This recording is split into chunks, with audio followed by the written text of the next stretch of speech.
Hey guys, how are you all? Welcome back to my channel. Today we will see what if Naruto Overprotective Kurama. If you enjoy, then please like, share and do comments. October 10th, probably the worst day of the year for a poor 5-year-old blonde orphan. The boy had ocean blue eyes and 3 whiskers on his cheeks. His name was Naruto, and today was his birthday. Naruto sat on his bed crying. Outside he could hear shouts that resembled demon or monster. There was a large amount of pounding on his door as the villagers tried to get in. Why do they hate me so much?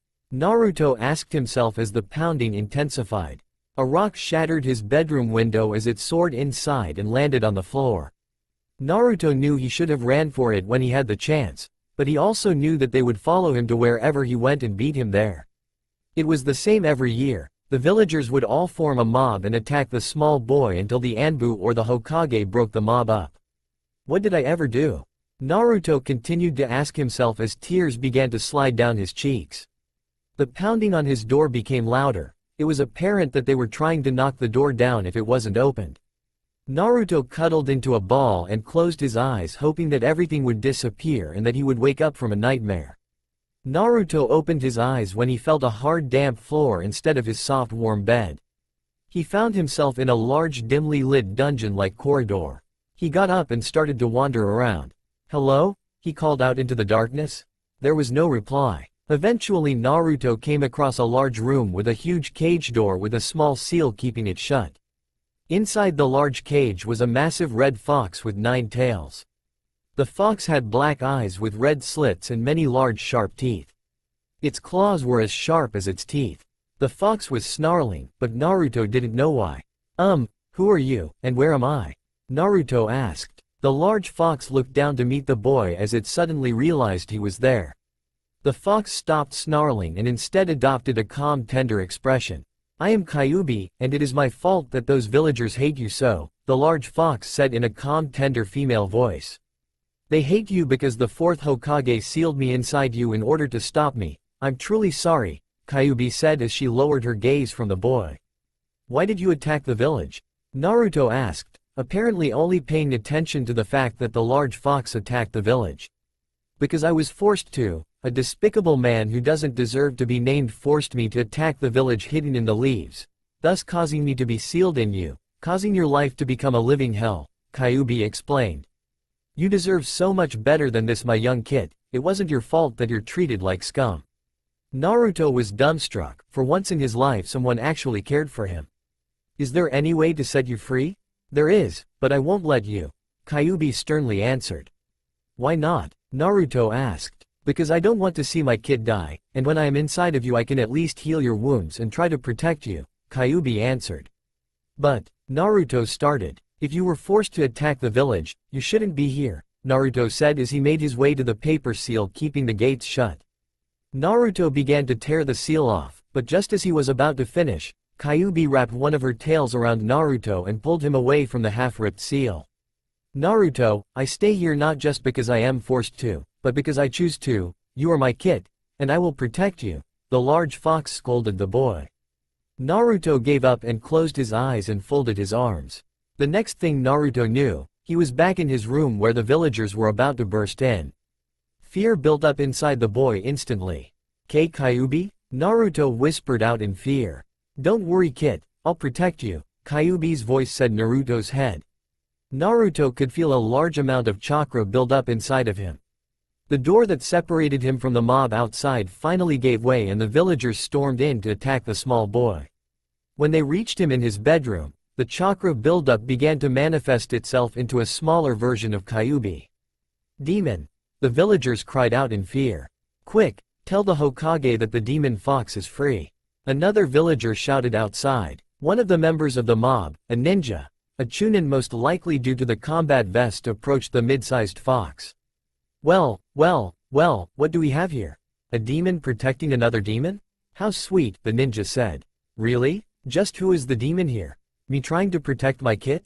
The kid, who is attacked because of something that was put inside him by your 4th Hokage? Are you creatures who attack an innocent boy for something he had no control over? Think about it, just who is the real demon here?" Kyuubi hissed at the group. How dare you accuse us of being demons when you took countless lives? Just how many lives did you take, Demon Fox? The ninja spat back. Kyuubi growled at the Chunin as he took a step closer to Naruto. The real demon here is the boy. He houses the real Demon Fox, the one that destroyed countless homes and ended thousands of lives. Now, we are going to finish what the fourth Hokage started 5 years ago. The Chunin said as he began to rush at Naruto with a kunai in his hand. You will not hurt my kid. Just try and see what happens. Kyuubi roared as she bit the Chunin's arm and threw him back towards the villagers. You'll for that demon. The Chunin yelled as he began to fly through a series of hand signs. Fire style, fireball jutsu. He yelled as a large fireball formed out of his hands. As soon as the fire was formed, it ended as a hand covered the Chunins and flung him back. An old man in a white robe with a red hat stood in between Naruto and the fox and the mob of villagers. He seemed to be in his early 60s. Now I really am ashamed of all of you, you especially Mizuki, the man said to the mob, but to the ninja particularly. Lord Hokage? Why do you defend the demon child? Mizuki asked as he rose his feet. First of all, because he isn't a demon, he is Naruto Uzumaki. Second, because he is a member of this village, same as all of you. And third, because you all do this village great shame for attacking the one person that the fourth Hokage trusted to seal the Kyuubi in. It wasn't Naruto's choice to have the fox sealed inside of him, so don't ever attack him like this again, understand? The Hokage yelled. Yes, Lord Hokage, the villagers said as they bowed and left. Mizuki was the last to leave as he shifted a glare between Naruto and the nine-tailed fox that guarded him. Eventually he turned and left. Then the Hokage turned to face Naruto. I'm sorry you had to go through this, Naruto. I will personally see to repay any damages, and try to keep this from happening again, the Hokage said with a smile. You better. I will protect my kid, even if it means I have to kill, Kyuubi said as she shot a warning glare towards the elderly man. You do well to remember that, she said as she jumped onto Naruto's bed and wrapped herself around the boy affectionately and also protectively. The Hokage smiled before he turned and left. As he was walking down the streets, he turned his attention towards Hokage Rock. Minato, it seems you've given your son a great friend and guardian, but that seal seems to have weakened. Maybe I'll have Jiraiya check it, he thought to himself. Naruto was more than happy to finally have a companion, a friend, a mother, even if it was a nine-tailed demon fox. Kyuubi was always with Naruto, whether it be as a chakra manifestation or in his mind. She always protected him from harm, especially from the villagers. After the Hokage stepped in and stopped the mob on Naruto's birthday, the ninja of Konoha haven't bothered Naruto much. In fact, they sometimes tried to be friendly. One ninja, a chunin by the name of Iruka, befriended the orphan and became an almost father figure to him. Sometimes they went out to Ichiraku's ramen shop after a hard day at the academy. The Hokage persuaded Naruto to join the academy so that he may train to become a ninja and earn respect from the villagers. Needless to say, he accepted. Ready to start your first day at the academy? Kyuubi asked her kit from inside of him. When Naruto would go to school, she would dissolve her chakra formation and watch over Naruto through his body. I sure am, and when I graduate, I'm going to become the Hokage, so everyone will look up to me and acknowledge me. Naruto exclaimed. That's some dream, are you sure you want to become Hokage? Believe it, Kyuubi laughed at her kit's determination. You'll help me, right Kyuubi? Of course I will, you're my kit, now get going or you're going to be late. Oh, right, Naruto said as he realized the time, left his apartment, locked the door, and made his way to his first day at the academy. Naruto ran through the village. Some villagers stared at him in wonder, some angrily, and the rest didn't even seem to notice him. As he ran, he barely noticed Iruka walking towards his apartment. Hey Naruto, the man said. I was just on my way to get you, you don't to be late for orientation. Naruto grinned and let Iruka lead him to school. Master Sarutobi, a large man with long white hair, said in respect as he bowed to his old master. What is it that you needed me for? Your message wasn't exactly very clear. Jiraiya, I need you to check a seal, the Hokage said. So you said in your letter. I'm sure it can wait, I have to go continue my research. Jiraiya started as he made for the door. It's the Kyuubi's seal, the Hokage said, causing the perverted man to stop and turn around.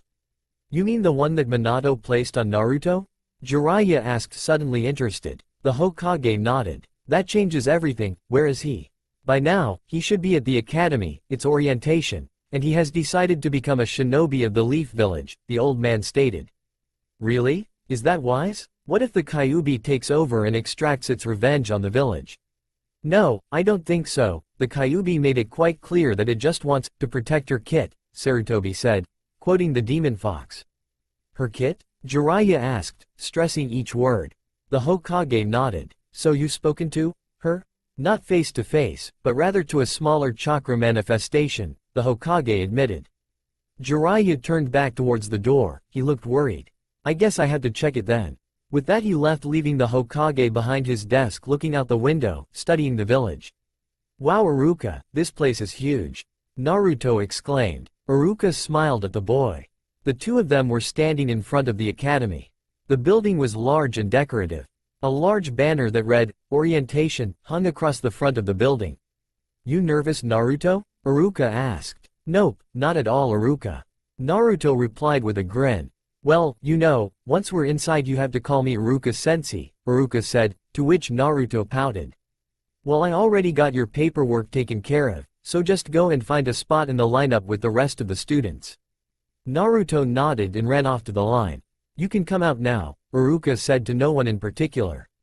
A large man with long white hair, a red coat, and a large scroll on his back appeared. Master Jiraiya, Iruka exclaimed upon seeing who it was. Yeah, listen Iruka, I have to check the Kyuubi's seal, Lord Hokage thinks it's weakening, Jiraiya said. Iruka nodded. Can it wait till after orientation? Besides, no one is in danger. The Kyuubi just wants to protect Naruto, not start a war, Iruka said. Jiraiya's face tensed. Even if it isn't serious, I have to check anyway, and now. Fine, Iruka muttered. Naruto, come here for a second. Iruka yelled to the lineup. Everyone turned their heads. Naruto looked confused but began to walk back to Iruka anyways. Am I in trouble, Kyuubi? Naruto asked. No, I don't think so, but for some reason, I smelled toads, Kyuubi said. She began pondering something while Naruto got closer. Don't worry kid, you'll be fine, she finally said. When Naruto reached Iruka he noticed Jiraiya. Hey kid, Jiraiya said as he saw the boy's confused face. Who are you? Naruto asked out of simple curiosity. Jiraiya's face fell. As Jiraiya began to through his long introduction, Iruka stood there hoping Jiraiya won't going to scare his would-be son for life. I am, the one, the only, one of the three Sannin, the Toad Sage, Lord Jiraiya. Jiraiya said on top of a toad he had just summoned. He looked at Naruto who still seemed confused. Jiraiya's sweat dropped at the kid's expression. A simple name would have sufficed. Kyuubi joked to Naruto causing him to snicker. Anyway, Naruto come here for a second, Jiraiya said after shaking off his irritation. Why? Naruto asked warily. It's a ninja physical exam, Jiraiya made up. Naruto shrugged and began to walk closer to the man. When Jiraiya decided he was close enough, he thrusted his palm right onto the seal hidden under his clothes. Jiraiya found himself in the gloomy corridors of the Kyuubi's seal and quickly made his way to where the demon fox was. No way. How could the seal have worn down so much already? Jiraiya asked as he say only the very last part of the seal remained. He then shifted his attention to the large red fox behind the metal bars. Who are you, and why are you here? Kyuubi asked. She lowered her gaze to meet Jiraiya's. I'm here to inspect the seal, to which I find it almost gone. I suppose that was your doing, Jiraiya accused. How dare you? Kyuubi snarled, much to the surprise of Jiraiya. Why would I want to kill my kid? I'm not like you villagers who kill their own for no good reason. I barely managed to stop the kid from tearing the seal off. Kyuubi yelled. Naruto did this? Jiraiya asked confused. Yes he did, and in order to protect my kid I had to stop him. Just so you didn't die without a vessel? Jiraiya interrogated. As an instant reaction to what he said, Kyuubi shot one of her tails out towards Jiraiya who barely managed to dodge it in time. I love my kid, and would never do anything to harm him. I will protect him from anyone who wishes to harm him, whether it be from ninjas or his own people. Go tell that to your Hokage, Kyuubi said, while still glaring at the Sannin. The next thing Jiraiya knew he was outside with a still confused Naruto and a worried Iruka. Jiraiya smiled. "You pass," was all he said before disappearing. Iruka let out a sigh of relief. "Okay Nato, go ahead and get back in line. Orientation will start soon," Iruka said. Naruto smiled and ran back to the line. "Jiraiya, what did you see?" the Hokage asked. Jiraiya smirked. "It seems as if I don't have to check up on him as much as I thought.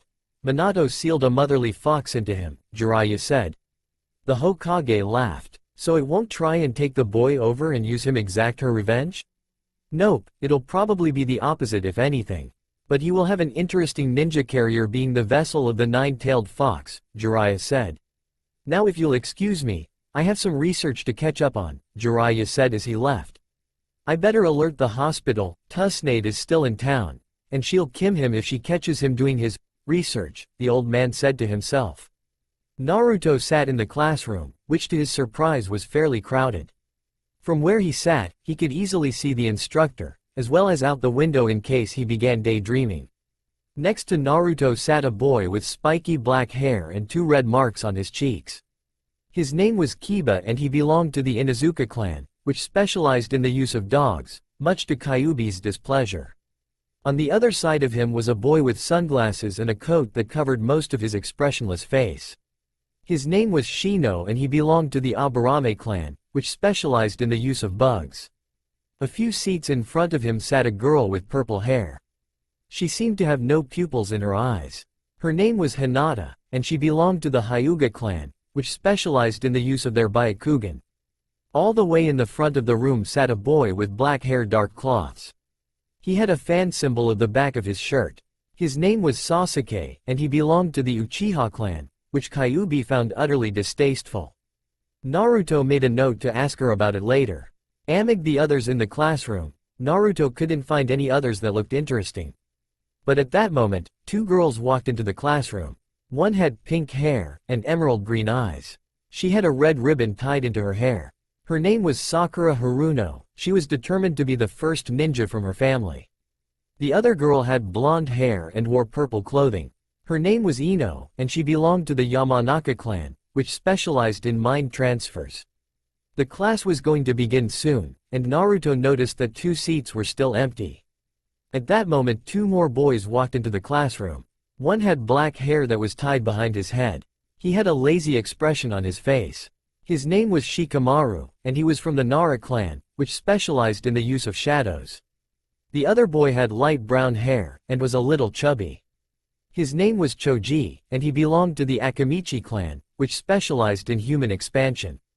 "Kyuubi, I don't know if I'm ready for this. What if they attack me?" Naruto asked the fox. "They won't, Kit, stop worrying, or else you won't any friends. Besides, if they do try anything, they'll regret it," she replied. Naruto smiled at her comforting words. The bell rang and 2 Chunin walked into the room and stood in front of a large desk. "Hello, my name is Iruka, and along with my college Mizuki here, we will be your teachers from now until you graduate from this ninja academy," Iruka said. Both Naruto and Kyuubi recognized Mizuki. Mizuki looked up and saw Naruto up in the seats. "Don't tell me we have to teach that demon how to become a ninja." Mizuki whispered so that only Iruka could hear him. But Iruka chose to ignore him. Unfortunately for Mizuki, due to Naruto's heightened senses, he was able to hear Mizuki as well. "How dare that?" Kyuubi started. "Wasn't it you who said not to worry?" Naruto asked, trying to calm his motherly fox down. "Fair enough," she replied and calmed down. After Iruka and Mizuki introduced themselves, they had the class introduce themselves as well. Everyone said their name, their likes, dislikes, hobbies, and dreams for the future. Eventually it came to be Naruto's turn. "My name is Naruto Uzumaki. I like ramen, Iruka, and my special friend. I dislike people who judge me before they even get to know me. My hobbies include eating ramen, and taking long walks. As for my future, I'm going to become the next Hokage. That way everyone will look up to me and respect me," Naruto stated proudly with a foxy grin. Iruka smiled. "Okay, now that everyone has been introduced, we can start." Iruka started. After that they began to learn about chakra. That included what it was, how it was used, and how to find it. After the class was dismissed, Naruto watched as all the other kids were picked up by their parents. Eventually he was the only one left, He sat on the lone swing in front of the academy entrance. "Ready to go, Naruto?" A voice sounded behind Naruto. Naruto turned to see Iruka standing behind him smiling. Naruto nodded and the two left and headed towards Ichiraku's for dinner. When they got there, they both ordered a round of masu miso pork ramen. As they ate, Iruka remembered a conversation he had with Mizuki after the class was dismissed. "Iruka, I'm not teaching that demon," Mizuki said as he faced the board. Iruka knew this was coming. "Why not Mizuki?" Iruka asked even though he already knew the answer. "Why would I teach the reincarnation of the Kyuubi? Why would I give it the knowledge to finish what it started 5 years ago and destroy this village? Mizuki, Naruto is just a vessel, not the reincarnation. And what about you? You've grown too attached to the demon brat, it'll just be your end. They Kyuubi attacked me personally on Demon Hunting Day. It'll do the same to you. Mizuki, I have met the Kyuubi, and it isn't a bloodthirsty monster. It just wants to protect Naruto, as do I." Iruka yelled. Mizuki sighed and shook his head in disbelief. "Then you are a fool, Iruka," Mizuki stated. "As I said though, I will not teach that demon." "Yes you will," a voice said behind both teachers. They both flinched in recognition of the voice. They both turned to see their Hokage. "Lord Hokage," both Iruka and Mizuki said in unison as they snapped to attention. "At ease," the Hokage said. Both Chunin eased up. "As I was saying, Mizuki, you will help teach Naruto the ways of a ninja." "But Lord Hokage, Naruto is a demon. He could destroy the entire village," Mizuki protested. "Naruto is just as much a member of this village than you and I. He has the right to become a ninja, and so I am ordering you to teach him, understood?" "Yes, Lord Hokage," Mizuki grumbled in defeat. "Good," the Hokage said before he left. Mikuzi growled before he too left. "I should probably go get Naruto," Iruka said to himself. Iruka turned his attention from the bowl in front of him to Naruto. "Iruka-sensei, can Kyuubi come out?" Naruto asked with hope in his eyes. "I don't see why not," Iruka answered. Naruto exclaimed in joy, and seconds later the red fox appeared. "Kyuubi?" Iruka started. The red fox turned her head towards Iruka. "Is there any way you can alter your appearance to take the form of a human?" That would let me travel and protect Naruto without drawing too much attention and causing an uproar." "Let me try." The Kyuubi closed her eyes, deep in thought, then covered herself in a thick layer of red chakra. When the chakra faded, instead of a fox, stood a woman with red hair, red eyes, and an hourglass frame. She wore a red kimono with red boots and red gloves. "There, now I look just like the rest of you villagers," the Kyuubi said with pride. "Now then, in order for you to be able to blend in fully, you're going to have to speak out loud rather than through telepathy, and you're going to need a new alias," Iruka said. "I can help Kyuubi with the talking part," Naruto exclaimed as he shot his hand up. "Thank you Kit, but I think I can handle talking like this," Kyuubi said with a smile. "As for the name, how about Kya?" she suggested. "Yeah, that works." The stand owner came out with another round of ramen when he spotted the woman. "What can I get you, miss?" the cook asked. "I'll just have the same thing as them," Kya replied. The man nodded and went in back to cook some more. The trio had a pleasant dinner, and afterwards parted ways. Iruka went back to his own home, while Kya and Naruto went back to Naruto's apartment. Once inside, Kya resumed her original fox form. "Well, that was fun, good night Kit. I'll see you in the morning," Kyuubi said as she licked Naruto's cheek before curling up and falling asleep next to her Kit. "Wake up Kit," Kya said softly as she shook the sleeping boy. "It's time to get ready for school. You don't want to be late on your second day, do you?" Kya asked. Naruto rose from the bed and rubbed his eyes. "No Kyuubi," Naruto replied. He got up and went to go take a shower. "Breakfast will be ready shortly," Kya said as she smelled the food cooking in the next room. She walked into the kitchen and flipped the pancakes, stirred the eggs, and poured some milk. She just finished cooking when Naruto came into the kitchen. "What smells so good, Kyuubi?" Naruto asked as Mi sat down at the small table. "It's breakfast," she said as she set a plate down in front of Naruto. He looked at it in wonder. "But what is it?" "I know it isn't ramen," Naruto said as he poked the eggs with his fork. Kya sighed and rolled her eyes. "Naruto, a healthy breakfast will help you become a stronger ninja," Kya said as she began to eat her own breakfast. Naruto reluctantly agreed and began to eat the food in front of him. "This is great Kyuubi," Naruto exclaimed with a smile. Kya smiled back. After breakfast, Naruto gathered what he would need for the school day and left with Kya. Along the way they met up with Iruka. Iruka, I think I'm capable of dropping off Naruto by myself, so why don't you go back to your little classroom, Kya teased. But Kya, what if Naruto is attacked? Iruka asked out of concern. The slits in Kya's eyes narrowed at his words. Then they will feel my wrath, she stated. Iruka flinched at the glare he received. Okay then, Iruka stated in a disappointed and scared manner. Kya shook her head. They never learn, she said, and a light giggle escaped from here. When Naruto gave her a questioning look she explained. I was only teasing him, she simply said. They both broke out in laughter. The rest of the villagers watched the two of them as they walked by on their way to the academy. They would say things such as, is that Naruto? Somebody finally adopted him. Or even, stupid demon brat, why won't you just die? Kya gave many of them cold glares for what they said, but Naruto was so used to it that he didn't even notice. Kya had to resist the urge to show them just how wrong they were, and what a real demon was. Kya dropped Naruto off at the academy and promised to pick him up as soon as class was over. She then turned her attention towards Hokage Tower. Iruka and Mizuki both stepped in front of the class as soon as the bell rang. Okay class, today we're going to start off with the story of how the fourth Hokage saved this village by destroying the demon fox Kyuubi, Mizuki said. He stared directly at Naruto, who glared at him. Kyuubi was never destroyed, just sealed, and it wasn't even her fault, Naruto thought to himself. Why did the Kyuubi attack Konoha? Sakura asked. No one knows, Iruka answered, catching on to what Mizuki was doing. Some believe that it was the fox's thirst for blood that brought it here to destroy the village and kill everyone in it, Mizuki stated, while sometimes sending a victorious smirk at Naruto. What is this guy talking about?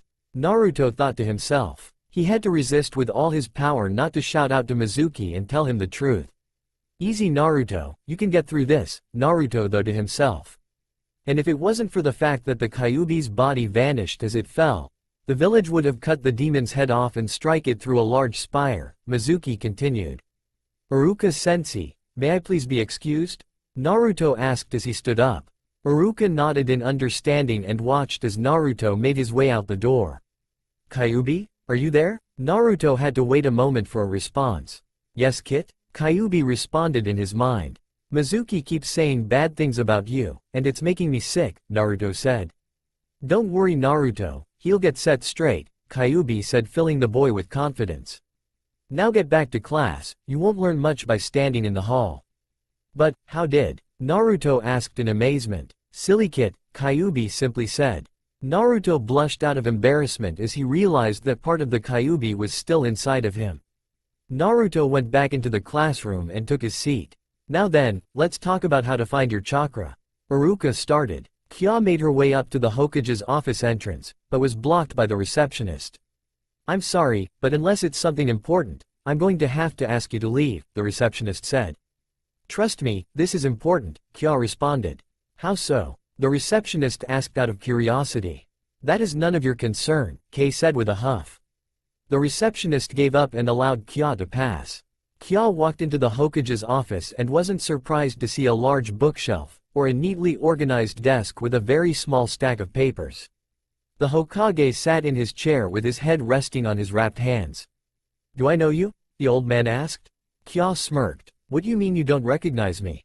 Kya asked playfully as she let her eye slits narrow to show those of a fox. I see you shortened your name from Kyuubi to Kya then, Sarutobi said. Kya nodded. Only when I'm in this form, but I came here for a reason, Kya said in a serious tone. The old man raised a brow. First, I've come here for the adoption papers for Naruto. Second, I want access to the Namikaze bank account, along with all of his father's possessions. If Naruto is going to become a successful ninja, he's going to need all the help he can get. I can raise him and help him train, but he'll need the secrets of his clan, Kya said. The Hokage's face darkened. How do I know you won't just use them to free yourself and attack this village? Although I trust you to look after Naruto, I don't know if the village can rely on you, Sarutobi asked. Hook me up to a lie detector if you have to, Kya said. Sarutobi nodded and formed several hand signs in quick succession. He then calmly placed a palm on Kya's forehead. As he moved his hand away, a sign formed where his palm was. This symbol will tell me if you're lying, Sarutobi explained. Kya nodded and signaled Sarutobi to start. First, do you love Naruto? He asked. More than life itself, he's my kid after all, Kya answered. The sign showed no response. Second, do you hold any hatred for this village? Only when they attack Naruto. Again, the sign showed no response. Okay, final question, if given the chance would you be willing to release your full self from Naruto without his consent, or use him to accomplish your own ends? I would only release myself if it wouldn't kill him, and then I still wouldn't hurt him. Second, I would never take advantage of him or his rightful belongings to accomplish my own ends. As it did the last couple of times, the sign was unresponsive. Very well then, you passed my test. I will allow you access to Naruto's inherited belongings, and his parents' savings, Sarutobi said as he pulled out Naruto's adoption papers. Kya smiled and walked closer to the old man. Just one more thing, Kyuubi, Sarutobi started, causing the girl to look up into his eyes. Take care of him, and don't teach him anything out of his league. Kya smiled as she finished signing the papers and handed them back to the Hokage. I'll personally bring the possessions over to Naruto's home, Sarutobi said, but Kya cut him off. I'm getting Naruto out of that dump and into a reasonable home. That place looks like it's going to fall apart, Kya said as she turned towards the door. Now, if you would excuse me, Naruto is going to be waiting for me. With that she left. As she had promised, Kya was waiting for Naruto as soon as school was over. Upon seeing her, Naruto beamed and ran towards her and into an embrace. Kya, you actually came, Naruto yelled in delight. Of course I did, kid, I never go back on my word, Kya said. The two of them began to walk away from the academy and towards Naruto's apartment. Kya, Naruto started. Kya looked at the boy with curious eyes. Yes, kid? She asked. I think I like this girl in my class, Naruto said. Kya stopped dead in her tracks, she wanted to hear all of this. Go on, who is she? Kya asked. Naruto looked for a good way to say what he meant in a quick and easy way. Her name is. Naruto started. Well, come on, who is she? Kya questioned. She drilled her eyes into Naruto's, as if trying to read his thoughts. Naruto began to fidget where he stood, as if trying to stall for as much time as he could. Kid, it's okay. You can tell me, Kya said with a friendly smile, but on the inside she was curious to find out who she would have to kill if Naruto came home with a broken heart one day. Actually, there are two of them, Naruto said almost like a whisper. Hinata and Sakura, he finally finished.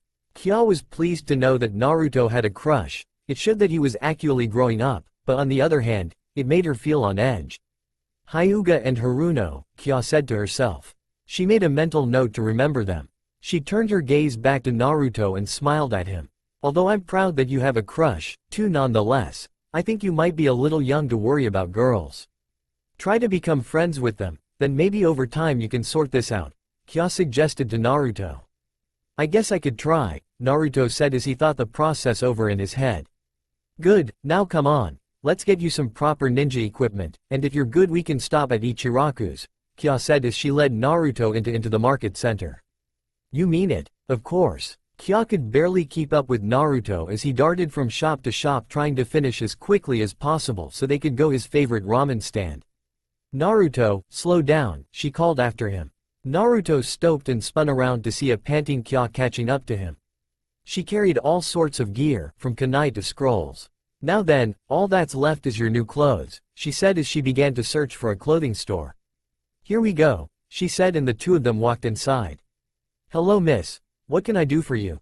The shopkeeper said as he stood behind a counter. Like many of the other shopkeepers, he didn't see Naruto because he was too short to stand over the counter, and if they did they would either ignore him completely or throw him out of the store. Just looking, thank you, Kya responded devoid of emotion. The only thing she hated more than the villagers attacking Naruto was them completely ignoring him, and this shopkeeper completely ignored him. Naruto had already gone off and was looking through clothes his size. Kya was looking at clothes for herself when she heard an "wow" sound coming from where Naruto was. She walked over and her jaw dropped as she saw Naruto holding the most ugly orange jumpsuit she ever saw with a large grin on his face. Can we get this, Kya? I really like it, Naruto begged. I guess, Kya managed to say without taking her eyes off of the monstrosity that was uglier than her personality on a really bad day. But why don't you try and find some more clothes while we're here? Naruto nodded and continued to search the store while Kya inwardly puked. By the time they were done, Kya had gotten a few outfits for herself, and Naruto had picked out several outfits, including his jumpsuit. Kya paid for the clothes and the two of them began walking towards Ichiraku's ramen stand with all of their newly purchased belongings. After a few minutes passed, Kya formed a hand sign. A loud puffing sound made Naruto turn around to see three Kyas. His jaw dropped in awe as the Kya in the middle handed the bags to the two clones as they began to head back home. Kya, what was that jutsu? Naruto asked. Those were shadow clones, Kya explained. She continued when she saw Naruto's confused face. They're called shadow clones because unlike regular clones, they have bodies and thus shadows, she said as simply as possible. Naruto nodded in understanding. They're taking the stuff to our new home. Naruto turned his head sideways. New home? He asked. Kya sighed. As they walked into the ramen bar, Kya began explaining what she did while Naruto was at the academy. Really? You adopted me? Naruto yelled out in joy. Of course I did, and I even got us a bigger home, with a backyard so you can even train when you're not at the academy, Kya explained. She specifically left out anything that involved Naruto's father. But, Kya, where did you get the money? From old man Hokage of course. Naruto nodded in understanding. Their food was delivered to them, and the two of them ate blissfully. Hey you too, Iruka said as he stepped into the ramen stand. He shot Kya a fearful look as if he was afraid she would just kill him on the spot. This made her laugh. Iruka, I was just kidding this morning, she said in between laughs. Iruka eased up a bit. Iruka-sensei, guess what? Kya adopted me, Naruto exclaimed. Iruka smiled in joy, but behind that smile he was a little sad. He wanted to adopt Naruto. That's great, he said to the smiling boy. It's good to see you in good hands. The Hokage was standing in front of the council. The ninja council to his right, the civilian council to his right, and the village elders in front of him. The council had been called together because somehow, they had found out that Naruto had been adopted. Sarutobi, is it true that Naruto Uzumaki has been adopted? One the only female elder asked.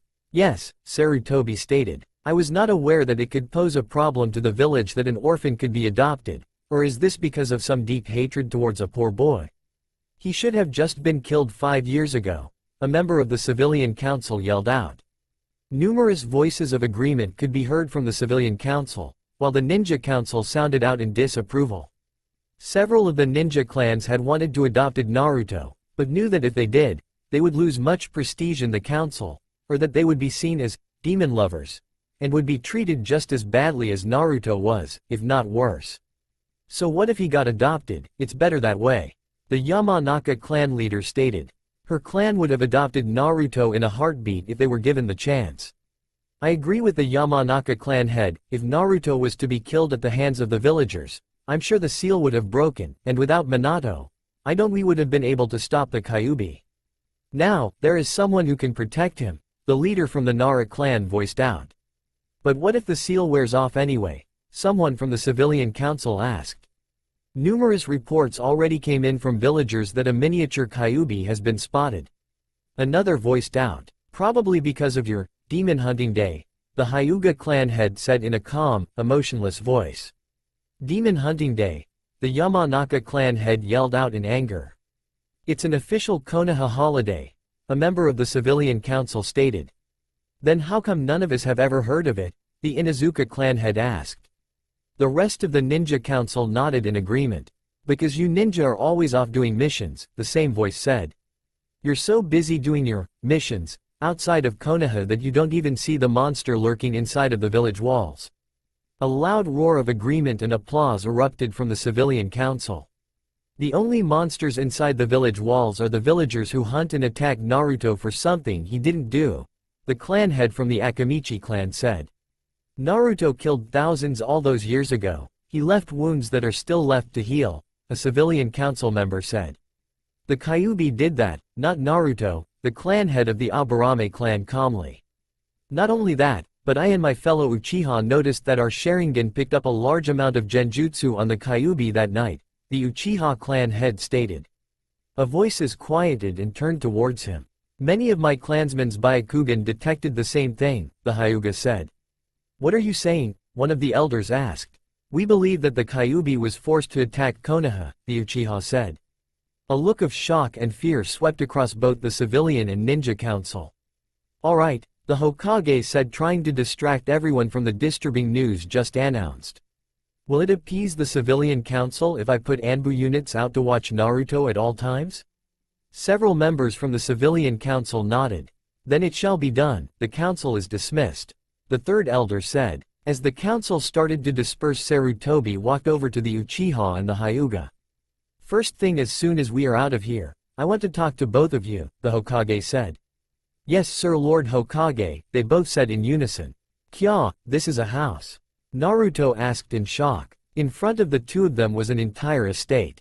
The backyard, composed of a full training ground, and creek flowing over a small waterfall into a small pond. Yup, was all Kya said as she began walking up to the door. Naruto followed right behind her. This is really something, Kya, how did you afford this? Iruka asked. He tagged along after their dinner at Ikaraku's. Go ask the old man Hokage, she simply stated. Well Kit, go pick out a room, she said to Naruto, who instantly took off down the halls. When he picked on out, Kya created several clones who raced back to the living room and got all of Naruto's stuff that she brought over from the apartment. In a matter of seconds, Naruto's room was unpacked and organized. What about you, Kya? Where's your room? Naruto asked. Kya waved him off. I can live without, she stated. Then she turned to Iruka. You are probably the only person in this entire village besides the Hokage that I can trust to keep Naruto safe, so you may pick out a room as well, she said to him. Really? He stuttered. She nodded, and he began to look up and down the halls. When he found one, he shined back to his old apartment to pack his belongings. Naruto, once we get from the academy tomorrow, I'm gonna start training you, so you might want to go and get some sleep now, Kya said. Naruto was about to jump yell out of excitement until Kya put one hand on his shoulder, and the other his mouth. You really might want to consider sleep, Kit. Now good night, she said as she kissed him on the forehead. She then left Naruto to go to sleep and instead made her way to the front door. She opened the door to see the third Hokage just as he was about to knock. How did you? He asked. You smell like sake. No, you reek of it. I could smell you miles away, she stated. Sarutobi shrugged. Kya stepped aside to let him in. Quiet, Naruto just went to sleep, she said as the Hokage walked inside. Sarutobi pulled out a sealing scroll and handed it to Kya. There are all of Minato and Kushina's belongings that were in the village. And I can already see that you've obviously moved Naruto into the Namikaze compound, he said.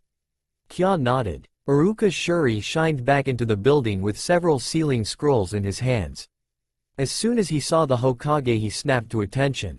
Lord Hokage, sir, he said. Sarutobi turned to face Iruka, then he gave Kya a questioning glance. It's good to have a few trustworthy people around, she simply said. The Hokage nodded in agreement. Now then, I'm sorry to have to tell you this, but there are always going to be a squad of Anbu watching Naruto. That was the only way to shut the council up, the Hokage said as he spat the last part out. Who did you put out there? Iruka asked as he joined in on the conversation. Kakashi Hitaki's team, the Hokage said.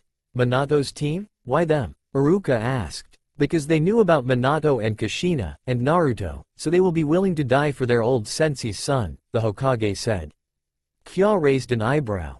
Iruka, you are officially part of an S-class secret mission. You have to protect Naruto at all costs, Sarutobi continued. Iruka gasped. Kya's expression didn't change. Yes, Lord Hokage, I will. But why is it an S-class mission? Iruka, there are forces out there that could try to use Naruto to destroy not only our village, but others as well, the Hokage said to Iruka. Kya stayed silent through their chat. Also, only a select few know that Kya here, Sarutobi started as he motioned towards the human form of the Kyuubi clone. Is actually the Kyuubi looking after Naruto, he finished. This select few includes you, Naruto, the elders, Kakashi and his team, and myself. If anyone else found out that the Kyuubi was amongst them, they would panic. But, Lord Hokage, Kya is kind and gentle, she wouldn't hurt a fly unless it was for a good reason, Iruka started. Sarutobi nodded in agreement. But it has come to the Hokage said before he was interrupted. Naruto, go back to sleep, Kya said. The other two went silent as they heard very faint footsteps and mumbling coming from down the hall. Don't make me come in there. Then they heard a door shut. As I was saying, it has come to my attention that the attack on the village wasn't intentional, was it Kya? Sarutobi directed towards Kya. No, I didn't even realize what happened until it was too late, I was tricked. When I awoke from that illusion I could smell all the blood, the death, and the smoke. It all came at me in an instant. All because I let my guard down for an instant, Kya explained as she lowered her face from their gaze. I thought so, I was told from the reports that you were attacking in a strange way, almost as if you fighting an invisible foe instead of the village, Sarutobi said. Did you happen to see who this person who placed you under a genjutsu was? Kya shook her head. No, I didn't. All I remember was getting hit with a barrage of nature-manipulated jutsu, and then poof, I was in Naruto, Kya said. Then she turned her gaze back towards the hallway. I thought I told you to go back to bed, she said as a small blur of yellow ducked around the corner. If you two would please excuse me, she said as she got up and followed Naruto. Well Iruka, I hope you have a nice evening, Sarutobi said as he got up and started walking towards the door. He stopped and turned back, and if anyone asks, you and Kya are engaged, and you both adopted Naruto. With that he left after hearing Kya shouting from down the hall. I heard that old man, she yelled, causing Iruka to flinch. Kya turned her attention to the small boy standing in front of her. Kit, why aren't you in bed? I couldn't sleep, Naruto said. Kya smiled before leading the boy back into his room. She set Naruto in his bed and tucked him in. Then she transformed back into her fox form and curled up next to him. Within minutes, she could hear his snoring. The next morning Naruto woke up to find him all by himself in his room with his cloths already laid out for him and the smell of breakfast imitating from the kitchen. Naruto went into his bathroom, took his bath, got dressed and headed for the kitchen. Good morning Naruto, Iruka said as he sat at the table with a stack of pancakes and eggs in front of him. Across from the table Kya sat drinking a glass of orange juice and eating some pancakes herself. Naruto seated himself at the table and ate his breakfast as well. After breakfast, Iruka and Naruto headed off to the academy, which was much closer now. Naruto got to class while Iruka stopped to chat with his fellow teachers about the progress of the students. Naruto watched as both Hinata and Sakura entered at different times. Many of the girls in the classroom gathered around Sasuke, and the rest of the guys sat in the back with Naruto. Naruto noticed as some of his classmates came in happier than usual, especially Ino, Kiba, and Shikamaru. What's up? Naruto asked Kiba as he sat next to him. I don't know, but my mom came home very happy yesterday, so did Ino's mom, and Shikamaru's dad, Kiba answered. Kiba knew why he was in a good mood, but like many others, his parents made him promise not to say. All I can say is that they're happy that a certain someone isn't out on the streets anymore. I know what you mean Kiba. Hey Naruto, you wanna come play ninja after school with us? Shikamaru asked. I would love to, Naruto started with a grin. But, I can't, I gotta train, he finished. Kiba and Shikamaru raised an eyebrow. Okay, maybe next time, Kiba said. Okay, today we're going to run a few laps around the academy for a warm-up, and here to help is one of our very own Junin, Guy. Good morning to all of you, come, let's let our youth burn us away to physical fitness. Guy said as he struck a pose. The entire class groaned in a severe lack of enthusiasm. Sarutobi sat behind his desk, working with every Hokage's favorite task, paperwork. Just when he was about to lose his mind over the never-ending stack of papers a knock came from the door. Come in, the Hokage said. The door opened and a man with a blue robe came in. Only one of his eyes could be seen. The other side of his face, and much of his upper body were covered with bandages. Good morning Lord Hokage, the man said as he bowed. Danzo, what can I do for you? Sarutobi said, trying to keep his attention as far away from the paperwork as humanly possible. I have a request if you will, Danzo started. I want you to allow me to take Naruto in and train him en route. Absolutely not, Sarutobi said without hesitation. Why? With the Kyuubi Jinchuriki, you could become unbeatable. I will not allow you to take a small, fragile boy and turn him into an emotionless monster. He already is a monster. All we have to do is point him in the right direction, Danzo jested. No Danzo, and that's my final answer, and if you even try to bring that up again, I will see to the end of your precious root division. Sarutobi as he willingly turned his full attention back to the pile of papers in front of him. Old fool, Danzo mumbled before exiting. What's got you in such a good mood lately? Sakura asked her running partner Ino. Ino turned her head to Sakura, a smile evident on her face. You wouldn't understand Sakura, Ino replied. That didn't help Sakura's curiosity one bit. What do you mean? Ino sighed. Okay. Try to imagine not having your parents around, it's just you all by yourself. Sakura nodded. Okay, now what? Now imagine someone finally taking you in and begin to love you, something that no one has done for you all your life. Okay, but what does that have to deal with your good mood? Sakura, do you know who Naruto is? You mean the idiot? I guess you don't know him, Ino said with a sigh. Sakura raised an eyebrow. Ino, is there something you're not telling me? Naruto finally got adopted, Ino said with a sigh. What do you mean adopted? What happened to his original parents? They both died the day he was born, Ino replied. The village's council kept any and all of Naruto's secrets safe. The only reason that a select few such as Ino knew anything was because their parents were part of the council, but even there, information was closely guarded. Poor Naruto, no wonder he acts like an idiot and gets on everyone's nerves. He just wants attention, Sakura said as she began to feel sympathetic towards the blonde running with Kiba a few rows ahead. Hinata was just in front of Ino and Sakura and heard their entire conversation. Naruto, you finally got a family to call your own now, congratulations. Hinata said to herself as a blush swept across her face. At the head of the pack was Sasuke, who refused to run with anybody, saying that they would just slow him down. The class finally stopped running after 20 laps around the academy, and the only ones left standing ready for more were Kiba, Naruto, and Sasuke. Everyone else was either gasping for breath or in Choji's case on the ground passed out. I thought he was never going to stop, Sakura managed to say in between breaths. Ino gave a nod in agreement. What a drag, Shikamaru added. Well, it looks like these three have the power of youth on their side. Guy yelled out, motioning towards Kiba, Naruto, and Sasuke. The rest of you can learn something from them, Guy said before Shuri shining away.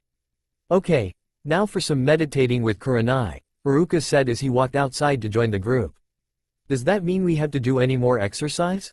Choji asked. Nope, Iruka answered. He was shocked by the loud applause he received from the tired kids. After Naruto and Iruka went home, they both relaxed for a few minutes before heading into the backyard to find Kya waiting for them.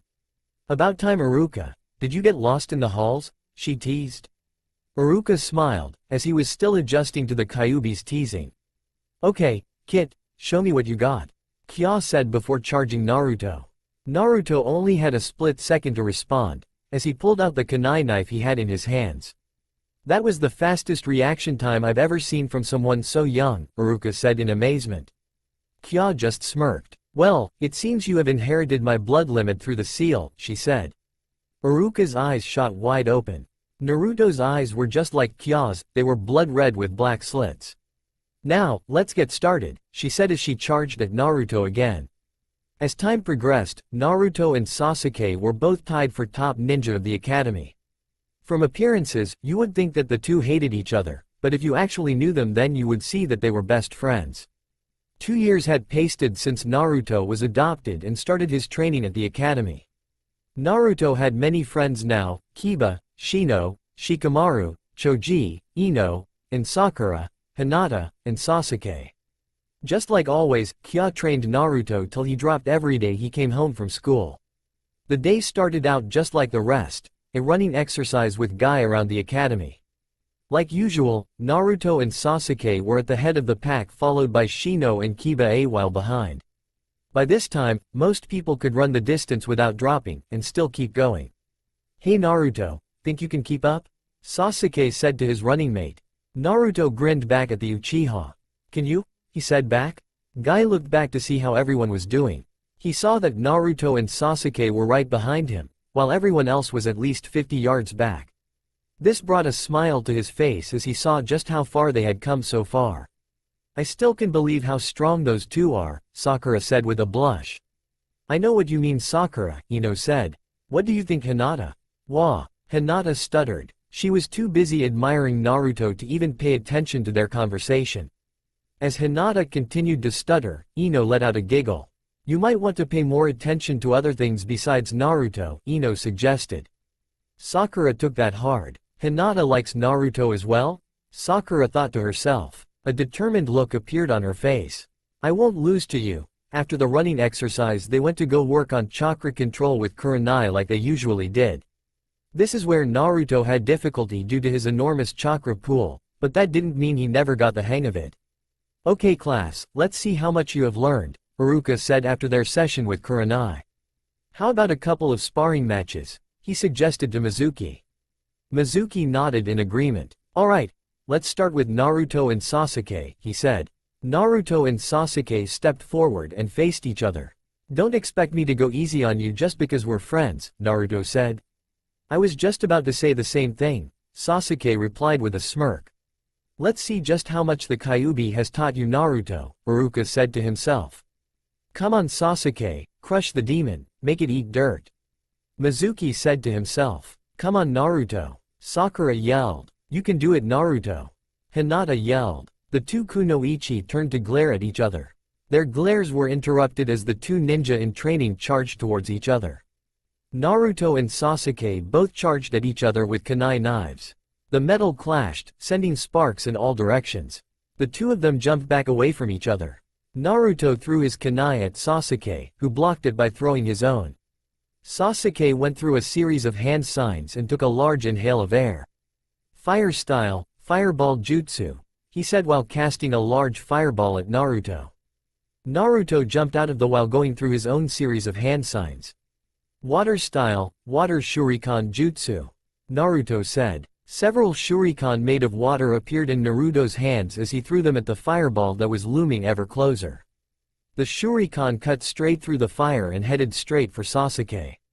Sasuke had to cut his jutsu and jump to avoid getting hit by the attack. That did come in hand, thanks Kya, Naruto thought to himself as he remembered some of his training with Kya. Okay Naruto, let's see what your chakra affinities are, Kya said as she held a piece of paper up to him. Huh? Was all Naruto responded with. Kya sighed. By channeling your chakra through this paper, you can find out what nature manipulations you are best suited for, she explained. Naruto nodded in understanding before taking the paper in his hand and tried to channel his chakra through it. The paper instantly split in two straight down the middle. Naruto smirked, even though he had no idea what that meant. Before he handed the paper back to Kya, both strips became soggy and began to droop onto their sides. Interesting, you have both a strong wind and water affinity, Kya said as she went deep into thought. Okay, seeing as how fire beats wind, and the majority of the ninja in this village had fire manipulation, I'll teach you water manipulation.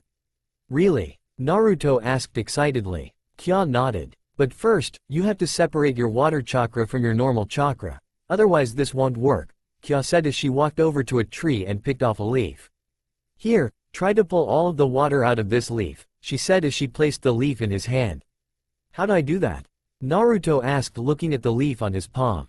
You're going to have to figure that out on your own. Oh, you can't use my chakra for this either, Kya said as she sat down on a rock and watched Naruto as he tried to pull the water out of the leaf. The rest of Sasuke and Naruto's class watched the two combatants in awe as they threw one attack after another at each other. Mizuki and Iruka had dumbfounded looks on their faces. Kya taught him water manipulation, Iruka thought to himself. Those two aren't even 10 yet, and they can preform nature manipulation? Mizuki said to himself. Wow, that's so cool. Kiba said out of excitement. Akamaru added a "Rarf" in agreement. Sasuke threw 3 kunai at Naruto, who jumped out of the way. Sasuke ran up and kicked Naruto just as he landed, but Naruto grabbed his leg and threw him to the ground. Both of the boys got up, obviously tired from their fight which has lasted close to a half hour now. Out of chakra yet? Naruto asked in between gasps for air. Nope, I'm just getting warmed up, Sasuke managed to say. Naruto grinned, before he threw more shuriken at Sasuke. Sasuke barely blocked all of them with his kunai knife, then he charged the blonde. You're gonna have to do better than that, Sasuke yelled. Naruto pulled out another kunai knife and charged towards Sasuke. You mean like this? Naruto teased. Again, the two knives clashed, sending sparks in all areas. Both boys were on the verge of dropping as they had used too much chakra in their jutsu in the beginning of the fight. Okay, that's enough. I call this match a draw. Iruka said as he called the match to an end. Iruka could have sworn he heard a growl erupt from Mizuki, but let it go. Kya, I thought I asked you not to teach him anything serious, the Hokage said as he watched the match from his office window. Behind him was a teenager with black hair and lines running down his cheeks from his nose. Itachi, your little brother is quite the fighter, you must be proud. Sarutobi was answered with silence. So has it really gotten this serious? I'm afraid so, Lord Hokage. At midnight tonight, the clan usurpers are going to try and kill you, and conquer the village, Itachi said. And how many of the Uchiha are still loyal to the village? Sarutobi asked. About a third of the clan, Itachi answered. Then I want you to gather them together and eliminate the usurpers. It will be done, Lord Hokage, Itachi said before bowing and Shuri shining away. Next up will be. Iruka started as he began to look through the crowd of eager kids. Sakura Haruno, and Hinata Hyuga, he finished. The two kunoichi glared eagerly at each other before stepping to where Sasuke and Naruto had been just moments before. Sakura didn't waste time as she put Hinata into a genjutsu. What's happening? Hinata asked herself as she found herself in a field of flowers. She turned and saw Sakura and Naruto hugging off in the distance. Genjutsu, Hinata exclaimed. She immediately dispersed the genjutsu just in time to see Sakura charge at her. Instinctively, Hinata focused her chakra to her eyes. Byakugan, she muttered. What the? Sakura muttered as Hinata opened her eyes to reveal pure white eyes with veins bulging from either side. Hinata took up a fighting stance as Sakura was about to punch her in the face. Hinata lightly tapped the tips of her fingers on various spots on Sakura's arms before she got hit in the face and sent to the ground. Iruka waited patiently to see if Hinata would get up. As Hinata rose, she wiped the blood off from under her nose. Sakura tried to place her under another genjutsu. What's going on? I can't build up my chakra, Sakura thought to herself. She looked up and saw Hinata smirk victoriously. You cut off my chakra, how? She asked. Gentle fist style, was all Hinata replied with. You've lost, Sakura, she said. Sakura growled as she admitted defeat. The rest of the matches went off without a hitch. When school was over, Naruto ran up next to Sasuke, who looked depressed. What's up, Sasuke? Naruto asked. Sasuke sighed before replying. My whole clan has been arguing for some time now, I'm afraid it might escalate into a fight, Sasuke replied. Naruto stared at the Uchiha before giving him a grin. Don't worry about it. Kya and Iruka argue all the time, but they never fight. I'm sure you have nothing to worry about. Naruto said as he tried to cheer his friend up. Thanks, Naruto, Sasuke said as he smiled. I should probably be heading home now, Sasuke said as he started walking towards his home. Hey, I have a great idea, Naruto exclaimed. Sasuke turned around to face his best friend. You should totally come over to my place for dinner. Kya makes amazing ramen, Naruto suggested. Okay, as long as it's okay with you, Sasuke said as he followed Naruto to meet up Iruka, who was waiting for him. Iruka-sensei? Hello, Sasuke, Iruka said to the Uchiha. He turned to Naruto. I take it Sasuke will be joining us? Naruto nodded with a large grin. Then let's get going. Kya was already preparing an extra plate for dinner as she smelled Iruka and Naruto return with someone else. Naruto, how was school? She asked as soon as she heard the door open. Naruto bounced into the kitchen with an eager look on his face. Kya, is it okay? Naruto started. Yes, it is, just don't let him get into any trouble. Kya answered, already knowing what the boy was going to ask. Naruto jumped up in joy before running off again. Kya sighed as the sound of footsteps began to echo all over the compound. Wait, Naruto, why do you live in the Namikaze compound? Sasuke asked. Naruto shrugged. Every time I asked Kya that, all she would say is, don't worry about it, Naruto replied. Sasuke accepted that answer and continued to let Naruto give him a tour of his home. When they came to the backyard as Naruto called it, Sasuke's jaw dropped. This is a backyard? Yeah, why is it too big? Sasuke nodded, making Naruto scratch the back of his head. Hey, come on, it's almost supper time, Naruto exclaimed. Sasuke nodded in agreement and followed Naruto to the dining room. There Naruto, Sasuke, Iruka, and Kya all shared a nice, peaceful meal together. Kya, like always, teased Iruka for no good reason except for the amusement. Naruto and Sasuke both laughed at this. After dinner, Naruto and Sasuke both went to work off some excess energy while Kya watched over them. Iruka was sulking in his room trying to hold on to what was left of his dignity. "I have to go, Naruto, see ya," Sasuke said as he ran from the Namikaze compound and back to the Uchiha compound. The sun had set hours ago. "I bet everyone is worried about me," Sasuke thought to himself. When Sasuke finally entered the Uchiha compound, he went wide-eyed. Blood covered the streets and buildings. Scorch marks, kunai, and shuriken were everywhere. Bodies were scattered all over the place as if a large and chaotic battle took place.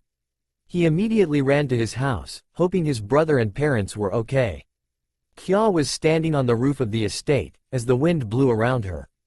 "Kya, what is it?" Iruka asked as he jumped onto the roof next to her. "I smell blood, lots of it, coming from the Uchiha compound," Kya responded. She went wide-eyed instantly. "Go protect Naruto now," she ordered Iruka, who instantly realized the seriousness in her voice, and Shuri shined away. As soon as Iruka left, a figure appeared right in front of Kya. "Hello Kyuubi dear, I've been looking for you," the man said.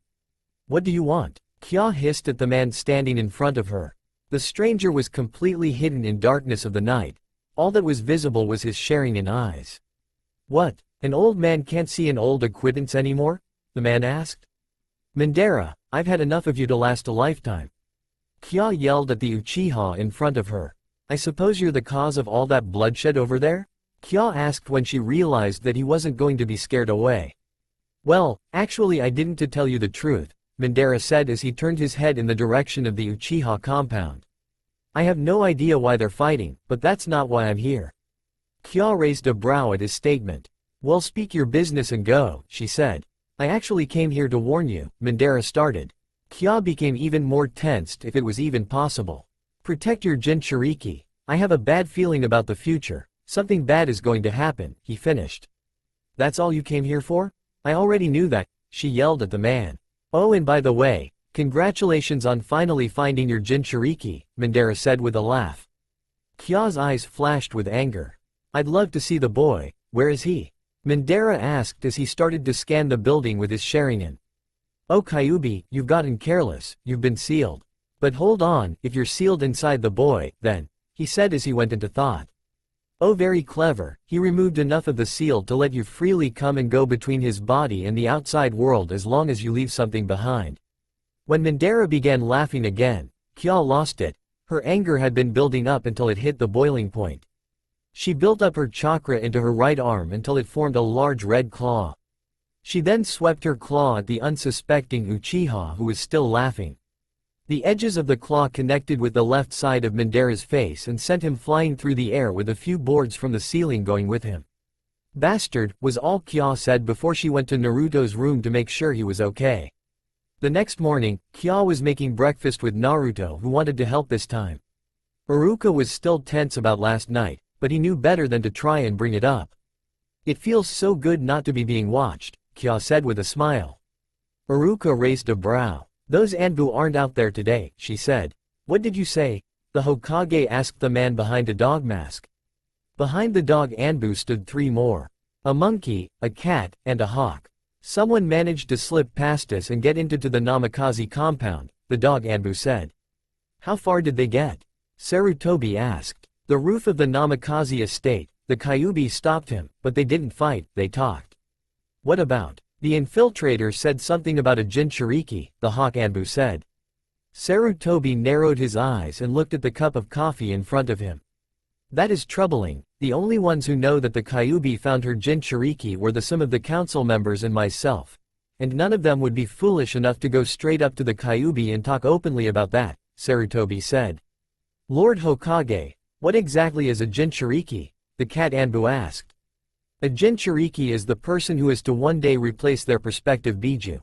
Normally this would be a time to celebrate, but under the circumstances of how the Kyuubi found Naruto, this could be bad if the villagers found out, Sarutobi explained. Replace the Biju? The Hawk Anbu asked. Sarutobi nodded. The Biju are not really the demons that everyone makes them out to be. They are actually more like the protectors of this world. They keep balance and peace. If a Biju is somehow killed, then the Jinchuriki automatically takes its place as a Biju. But if the Jinchuriki dies, then that Biju's line is over. The Biju replace themselves so that they may eventually rest, and pick up the lives they left behind when they were Jinchuriki. So Naruto is to be the next Kyuubi? The dog Anbu asked. That's right, Sarutobi said. As the students were walking into the classroom, everyone was muttering rumors about the Uchiha massacre that happened overnight. The rumors continued and continued to grow until Sasuke entered the room.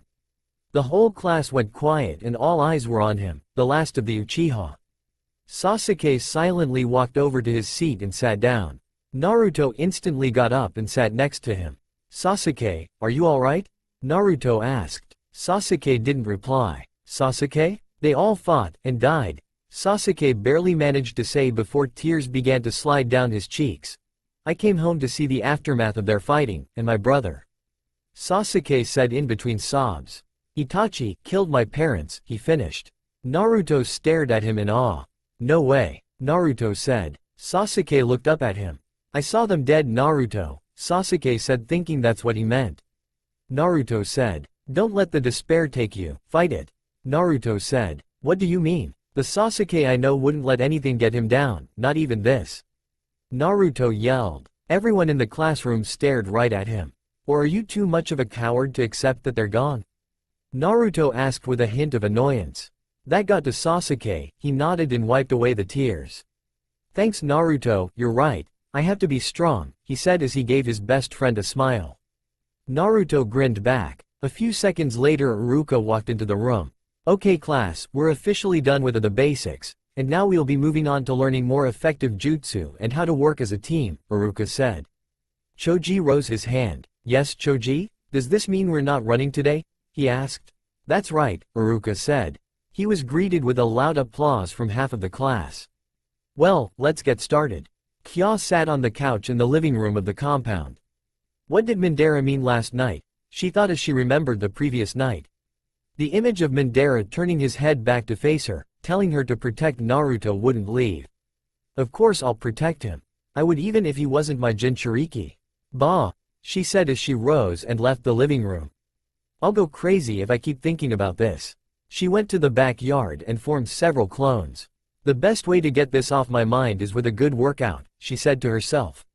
The clones formed a circle around her before charging one at a time. She defeated the first clone without any difficulty, but the second one managed to scratch her with a kunai knife across the cheek. I'm out of shape, Kya said with a sigh as her healing abilities healed the scratch in seconds. She decided to give herself more of a challenge. Instead of using Hei eyes she closed them and decided to rely on her hearing. Her clones caught on to the idea and tried to attack as silently as possible. After a few more minutes, Kya stood alone smirking with a victorious face. She defeated her clones with only a few lucky hits getting through. She summoned several more clones and repeated the process using her other senses. The most difficult one was her sense of touch, but she was able to overcome her opponents. She was about to start the same exercise over, but with double the amount of clones. However, she picked up a new scent entering the vicinity. Can I help you? She asked as the Hokage landed a few yards behind her. Yes, I actually came to talk about your Jinchuriki, Sarutobi said. As soon as the words left his mouth, he felt a kunai knife touch his neck, and intense killer intent coming from behind him. The Hokage's eyes went wide as he realized that in an instant the Kyuubi got behind him and had him in a death hold. That's thin ground you're walking on, Kya said. Be careful with what you say, she said as she released the old man. Yes, well, what I meant is I was wondering if Naruto was in any danger, the Hokage said as he rubbed his neck where the knife was just a moment ago. No, he's fine, but if anyone would even dare to try, Kya said as she finished his statement by throwing her knife at a tree. Upon contact, a giant hole tore through the tree as the knife went straight through it. I see, well then, do you know who that was last night? The Hokage asked. This is going to be a long day, Kya thought. I hope yours is going better, kid. Come on, let's get something to drink, Kya said as she began to walk back inside the large house. The Hokage followed silently. Naruto was placed on a team with Sasuke and Sakura. Their objective was simple. All they had to do was capture the flag that belonged to Hinata, Kiba, and Shino. They were located on Training Ground 1, used for school training.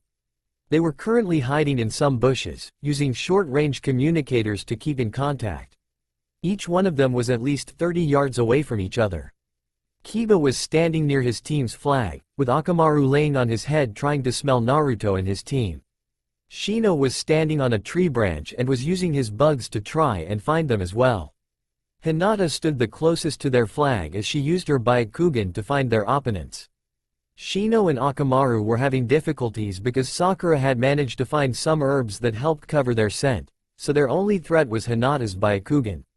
Hinata formed a hand sign to focus her chakra.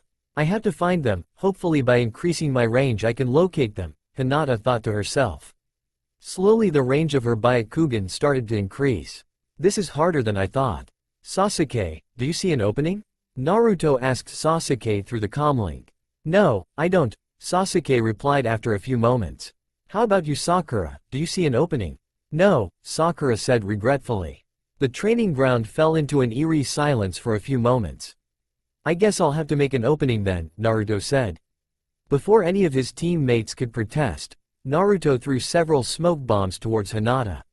What the? Kiba said as he, Shino, and Hinata were covered in a thick layer of smoke. Hinata could still see perfectly as the smoke did nothing to mask a person's chakra. Shino remained silent as his emotionless face was slowly masked by smoke. Okay, I'm going in. Sasuke, back me up. Sakura, go get their flag while we distract them, Naruto said into the comlink. Right, Sasuke and Sakura said at the same time. Naruto burst from his hiding spot, using the smoke he created to hide his approach. Seconds later, Sasuke followed Naruto's example. Within seconds Naruto's fist made contact with Kiba's nose, while Sasuke's kick made contact with Shino's back. Sakura carefully made her way behind Hinata, however, unfortunately for her, Hinata knew exactly where she was. Before Sakura could grab the flag, Hinata spun around creating a field of chakra that kept her away. You won't get the flag that easily, Hinata exclaimed. Sakura had to jump back in order to avoid getting struck with Hinata's attack. Drat, Sakura got caught, Naruto said as he avoided a punch from Kiba. Naruto formed a series of hand signs and built up chakra. Water shuriken jutsu, he said as he threw the water shuriken towards Kiba. Kiba had to jump out of the way to avoid the attack. Naruto used this as an opportunity to go and help Sakura. Sasuke was busy using his furball technique to burn the bugs that Shino was sending towards him. After the third wave, Sasuke was gasping for breath. Shino was tired as well. Sasuke threw a kunai knife at Shino who used his bugs to stop it in the air. So basically, all that drama over here last night was pointless? The Hokage asked the Kyuubi in her human form as he drank some tea. Pretty much. But what was with all the bloodshed from the Uchiha compound? Kya asked. Sarutobi raised an eyebrow. How did you know about that?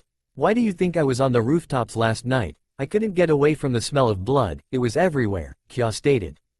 It was an Uchiha civil war. Several members of the clan were planning on overthrowing the village. But luckily a portion of the clan was loyal to the village and tried to stop them, the Hokage explained. Kya's eyes winced. Uchihas and bloodshed. Why do the two fit together so well? She thought out loud. Sarutobi agreed with a light chuckle. Your guess is as good as mine, he said. On another note, Naruto has been doing very well at the academy, and, he started. I already know that, Kya interrupted him. So Naruto has been telling you all about it? Yes, but I already know because I can see through his eyes at all times. I am still sealed inside after all, Kya said as she went to take another sip of tea. Is there any way to release you from the seal without killing Naruto? There is, but I'm not going to tell him how, at least not for a while. Why not? As long as I'm sealed inside him, I can protect him and train him. I can be his eyes when he cannot see and be his ears when he cannot hear. I understand, the Hokage said as he set his now empty glass down. Kya refilled his cup as well as her own. So what exactly will happen when Naruto becomes Kyuubi? I go back to the life I used to live, a member of the Whirlpool village, Kya said with a smile. But the Whirlpool Village was destroyed years ago, the Hokage said with a bit of sadness in his voice. What? Kya exclaimed. A few days after Naruto was born, and Kushina died, we sent a messenger to the Whirlpool Village to let them know of Kushina's fate, Sarutobi started. Okay team, we're almost there, a girl in her late teens said. She had blonde hair and wore a Chunin vest. Next to her was Kakashi on one side, and Guy on the other side. They were jumping through trees in order to get to their destination faster. Right, all we have to do is deliver the message to the cage of the Whirlpool Village and we can be on our way. And you did remember to bring the message this time, right Rin? Kakashi asked. Of course I did, Rin replied. Great, then let the flames of our youth burn our path to the village. Guy said. You go have fun with that guy, just leave me out of it, Rin said. Kakashi laughed at this, something that was rare for him to do at the time. Ahead of Minato's old students, Guy stopped dead in his tracks, a look of awe on his face. Kakashi and Rin joined Guy as he stood motionlessly.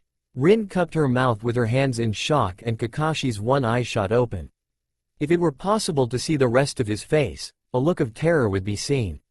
A few kilometers ahead of them stood the remnants of the village hidden in the whirlpools. The giant walls that were meant to protect the village were crumbling under the pressure caused by giant rock formations that seemed to have rose from the ground just to smash the sides of the wall. The rivers and lakes that usually had formations of whirlpools were now barren and dry. The village itself was burned in several places, torn apart, crushed, and soaked to the point of calipes in other parts. There were signs of bloodshed and fighting all over the area, but no signs of the bodies or of any survivors. Quickly, search for any survivors, Kakashi said as he dashed towards the ruins as fast as he could. Right, Rin and Guy said as they followed their teammate. After hours of searching through the village, they turned buildings over, searched everywhere, and even searched the surrounding area for any signs of life. They all returned empty-handed and with horrified faces. What could have possibly happened here?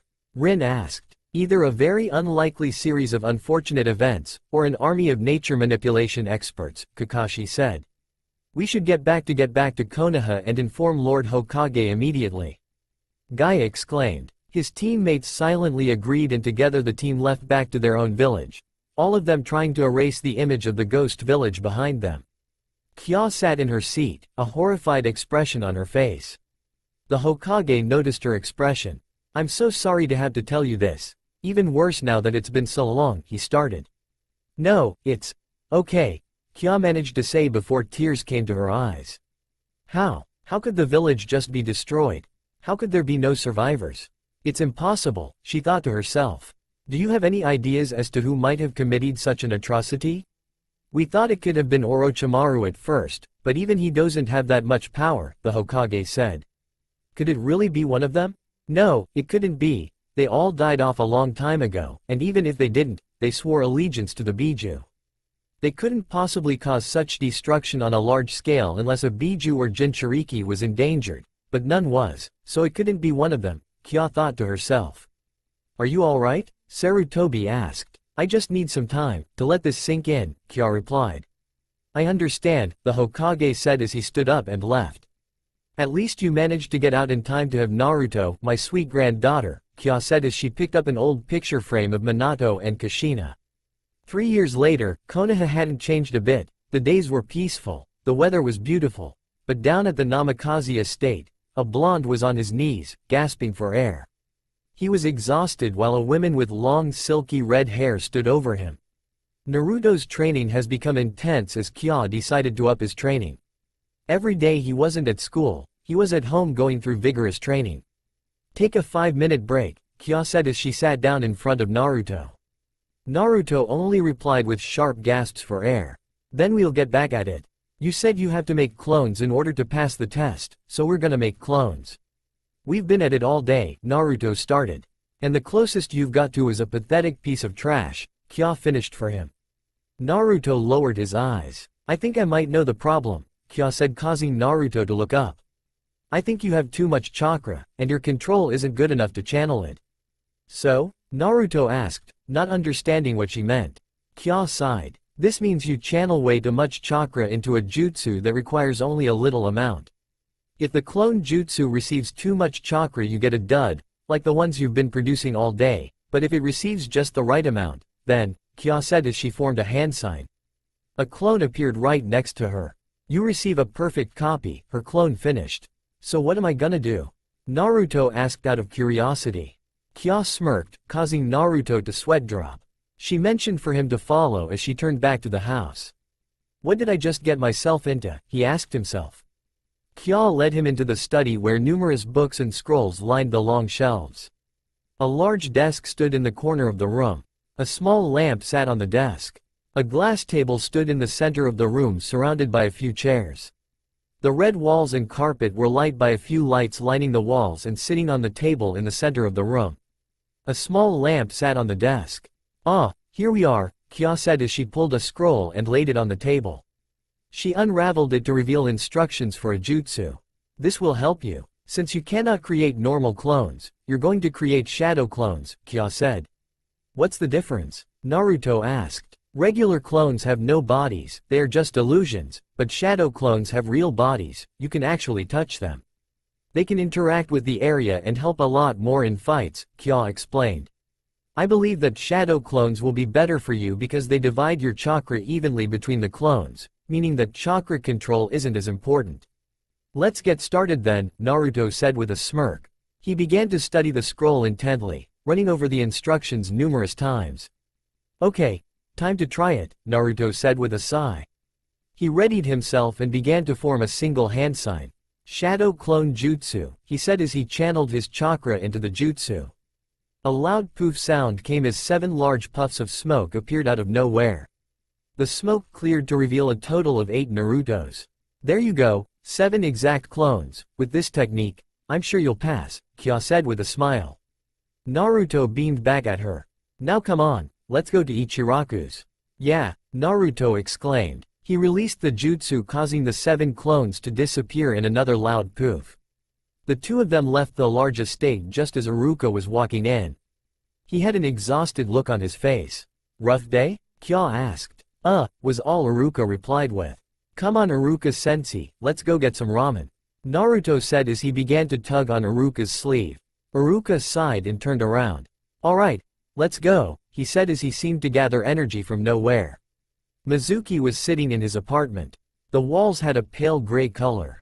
The furniture was simple, nothing special, just a couch with a table in front of it in the living room. That demon is becoming a problem. No matter how hard I try, it always manages to pass or get out of danger. Why can't it just die? Mizuki thought to himself. He began to think of a way to eliminate Naruto, without drawing too much attention. If only there was some way I could fool Naruto into getting into a lot of trouble. Enough trouble to get him hunted by the village ninja. Yeah, then I won't get in trouble if I kill him. But how could I make that work? That's it, he exclaimed to himself as an idea struck him. Demon brat, your days are numbered, Mizuki said to himself as he began to plan his method. The next day Naruto was early to school. However, it didn't take long for Sasuke to arrive. Hey Sasuke, Naruto said as his friend approached. Hey Naruto, Sasuke replied. You ready for today? He asked. You bet, I can't wait, Naruto exclaimed. I wonder who I'll be paired up with today, Naruto thought out loud. Don't worry about it, whoever you're with you'll define, just like me, Sasuke said with a smirk. I can't believe we're graduating in 3 days, he said as his smirk disappeared. Yeah, then we get put on our teams, Naruto said. At that point Hinata arrived. Oh, hello Naruto, she said as a blush appeared across her face. Hi Hinata, Naruto said with a smile. Are you okay? Naruto asked. Hinata snapped out of her blush and looked at Naruto. I'm fine, Hinata waved it off. Well, okay, if you say so, Naruto said quietly. Clueless, Sasuke said quietly with a light chuckle. Hey, Naruto, Sasuke, Hinata, Sakura said as she arrived. She said Hinata's name coldly, as if it were hostile. Hey Sakura, both Naruto and Sasuke said. Hinata just glared at the pink-haired girl. The 4 of them went inside and took their seats. Naruto and Sasuke together with Hinata in front of Naruto and Sakura behind him. Eventually the rest of their class began to show up as well as their 2 teachers. Okay, today will be simple. All we're going to do is test you on your transformation jutsu. After that, you may go home, Mizuki said. Really? Kiba asked. That's right, consider it a treat for being this close to graduation, Iruka said. The class erupted with applause. Okay, let's start with Shino, Iruka suggested. One by one, everyone came up and tested, all of them passed. When the class was dismissed, everyone went their separate ways. Naruto, Sasuke, Sakura, and Hinata all decided to hang out together. The four of them were walking down one of the many streets of Konoha. The sun was shining brightly and there were few clouds in the sky. A gentle breeze blew through the village. So what do you guys want to do today? We have the whole day to ourselves, Sakura asked. She wore her red kimono with her black shorts underneath. Her kunai holster was attached to her waist. Her hair blew slightly in the wind. A smile was embedded on her face. I don't know, what do you guys want to do? Sasuke said. He wore his usual clothes, his blue jacket with a red and white fan on the back. He wore his white shorts and had his kunai holster tied to his left leg. He had a relaxed expression on his face. His hands were in his pockets as he walked with the rest of the group. I don't know, Hinata said quietly. She wore her usual white coat and purple sweatpants. Her kunai holster was tied to her left leg. Her hands were behind her back as she walked alongside Naruto. A deep blush was on her face, while she smiled. We could all go and get some ramen, Naruto suggested. He was wearing his orange jumpsuit, which, no matter how many times Kya tried, she could not get rid of. His kunai holster was tied to his left leg. His whisker marks had become darker than from when he was little. His hair had become more spiky and his eyes were still a deep blue. His hands were held behind his head as he walked with a large smirk on his face. That doesn't sound too bad, Sasuke said. It's a great idea, Naruto, Hinata said shyly. I couldn't have come up with a better idea myself, Sakura said with a smile, earning a glare from the Hyuga. All of the sudden a woman with long red silky hair, and was dressed in an elegant red kimono, appeared on the closest rooftop. Her arms were folded across her chest. She had a look of urgency on her face. Guys, I have to go, Naruto said as he jumped onto the rooftops to join her. As soon as he joined the women, the two of them darted off towards Naruto's home. Who was that? Sakura asked. That was the person who adopted Naruto, Sasuke answered. Adopted? Hinata asked. Sasuke nodded. Like me, Naruto is an orphan, only he never had any parents to begin with, Sasuke said. Both Sakura and Hinata were taken aback by this. How do you know that? Hinata asked. Because I've had dinner with them before, Sasuke answered. It was actually very fun, they get along very well together. Wow, both Sakura and Hinata said simultaneously. Did either of you two know tomorrow is Naruto's birthday? What? Sakura exclaimed. I'm so stupid, I've been in love with him for over 3 years and I didn't even know his own birthday. Sakura scolded herself. Really? Hinata asked, her eyes went wide. How did I not know? She asked herself. Yup, he turns 10 tomorrow, but good luck trying to find him. Anyway, I have to go get ready for the final exam. See you guys later, Sasuke said as he waved them goodbye. Good luck trying to find him? Sakura tried to find the meaning behind Sasuke's words. What did he mean by that? Hinata asked. I don't know, but I bet my gift will be better than yours. Sakura challenged. Fat chance. My gift will be so much better than yours that Naruto will forget all about yours and then he'll be all mine. Hinata replied. What is it, Kya? Naruto asked. He was right behind the Kyuubi as they raced back to the Namikaze estate. Kya sighed. Tomorrow is your birthday, kid, Kya replied. Naruto's eyes went wide as the realization hit him. So soon? I'm afraid so. Naruto's expression dropped tremendously. What are you going to do? Naruto asked. Kya was deep in thought. I have school tomorrow, I can't just skip. No, you can't, but you can't go outside either, Kya said. Maybe Iruka can Shuriken you to school tomorrow, Kya suggested. The Namikaze compound came into view as they drew ever nearer towards it. Later that night, Iruka, Naruto, and Kya were all sitting in the living room. Kya and Iruka were playing shogi while Kya had Naruto study from scrolls containing secret jutsu and others containing vital knowledge. Kya, am I done yet? Naruto asked as he looked up from a scroll. Nope, Kya replied. Check, she told Iruka, who had a dumbfounded look on his face. What? Iruka explained as he looked at the board. Naruto mumbled something about his brain turning to mush as he continued his studies. Iruka took his turn. When he looked up, Kya had a victorious smirk on her face. "Checkmate," Kya said as she trapped Iruka's king with her queen. "Oh, and by the way, can you Shuriken Naruto to the academy with you tomorrow?" "Sure, I guess. Why?" Iruka asked. He looked up and just by looking at the expression in her eyes, he knew the answer. "It won't be a problem," Iruka said with a smile. The Hokage was in his office like he usually was. However, Kakashi and his Anbu team were there with him. They looked at the Hokage. Kakashi was the only one not wearing his Anbu mask. The Hokage was dressed in his usual attire. "You wished to see as Lord Hokage?" Kakashi asked. The rest of his team was silent as they stood behind him. "Yes, Kakashi, I was actually hoping that you would become a sensei for this year's Genin," the Hokage said. Kakashi had a shocked face. "But, Lord Hokage, who will guard Naruto if we're not there?" "Naruto will be fine, don't worry, but thank you for bringing up my second point, Kakashi. You see, as Naruto no longer needs 24-hour Anbu protection, I want to inform you that you may stop keeping surveillance." "Yes sir, Lord Hokage," Kakashi said as he bowed to the Hokage. His team followed suit. Kakashi turned to face them.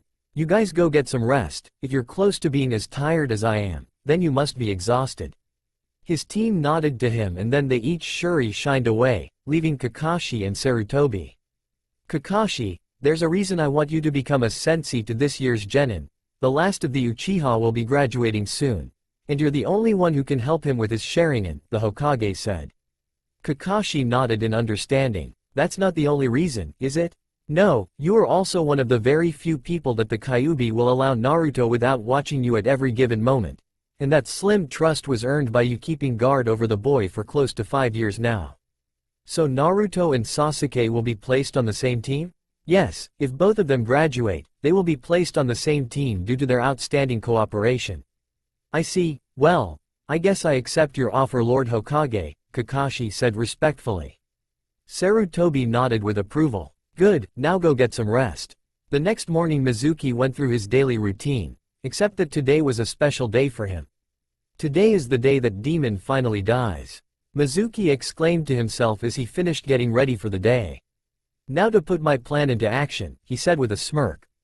With that he shined off to the academy. When he arrived he already found Iruka sitting at the desk, which was usual, but what was unusual was that Naruto was there as well. Naruto sat in his seat. He had a nervous expression on his face, and seemed quite fidgety for some reason. "Enjoy your last day alive, Demon," Mizuki thought to himself. "There, all done," Sakura said as she finished wrapping a present with red wrapping paper and a pink bow. She smiled as she picked it up and made her way to the front door of her home. "Mom, Dad, I'm off to school now, bye," she said as she went out the door.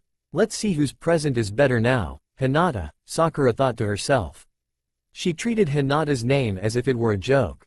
She continued to make her way to the academy. Hinata was already walking to the academy. She had a confident look on her face as she thought about the day.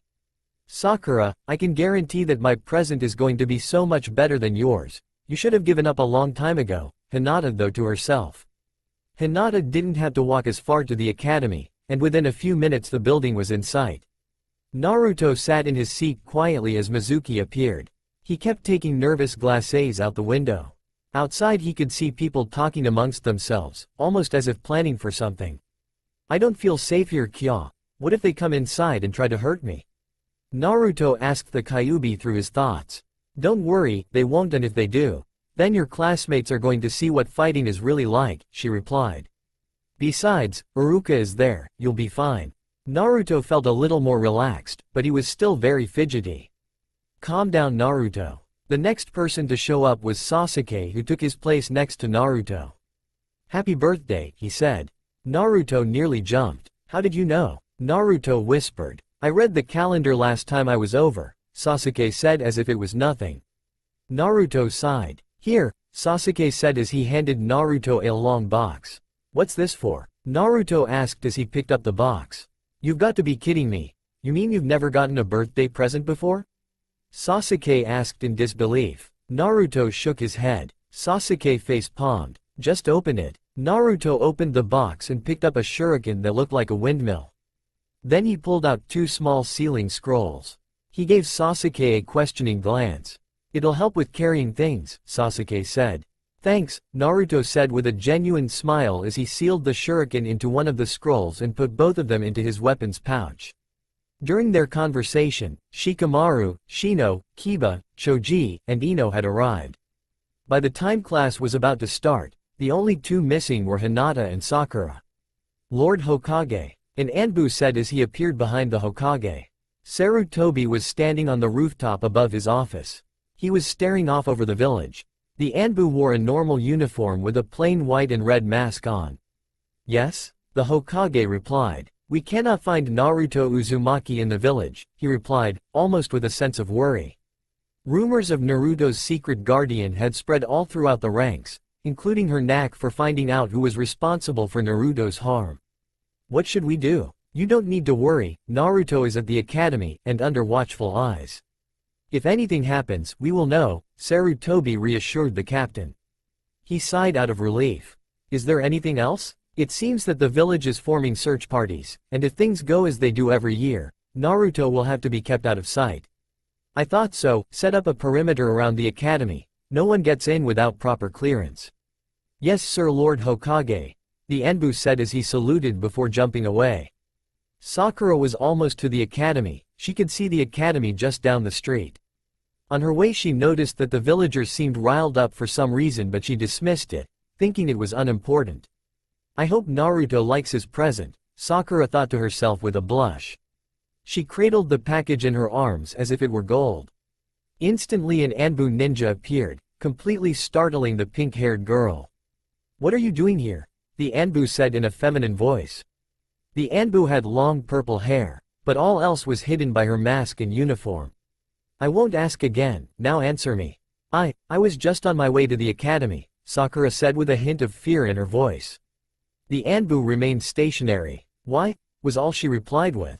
"Because I go to school there, and it's Naruto's birthday," Sakura said as her voice grew more strained. The Anbu pulled out her sword. "You will not get any further than this, you will not hurt Naruto Uzumaki. Now turn around and go home," the Anbu yelled. Tears began to appear in Sakura's eyes as she was overcome with fear. "Stop," a familiar voice said. Sakura looked to her side to see Guy. The Anbu still stood stationary. "Sakura Haruno is one of the students at the academy, and is one of Naruto's friends, she means him no harm."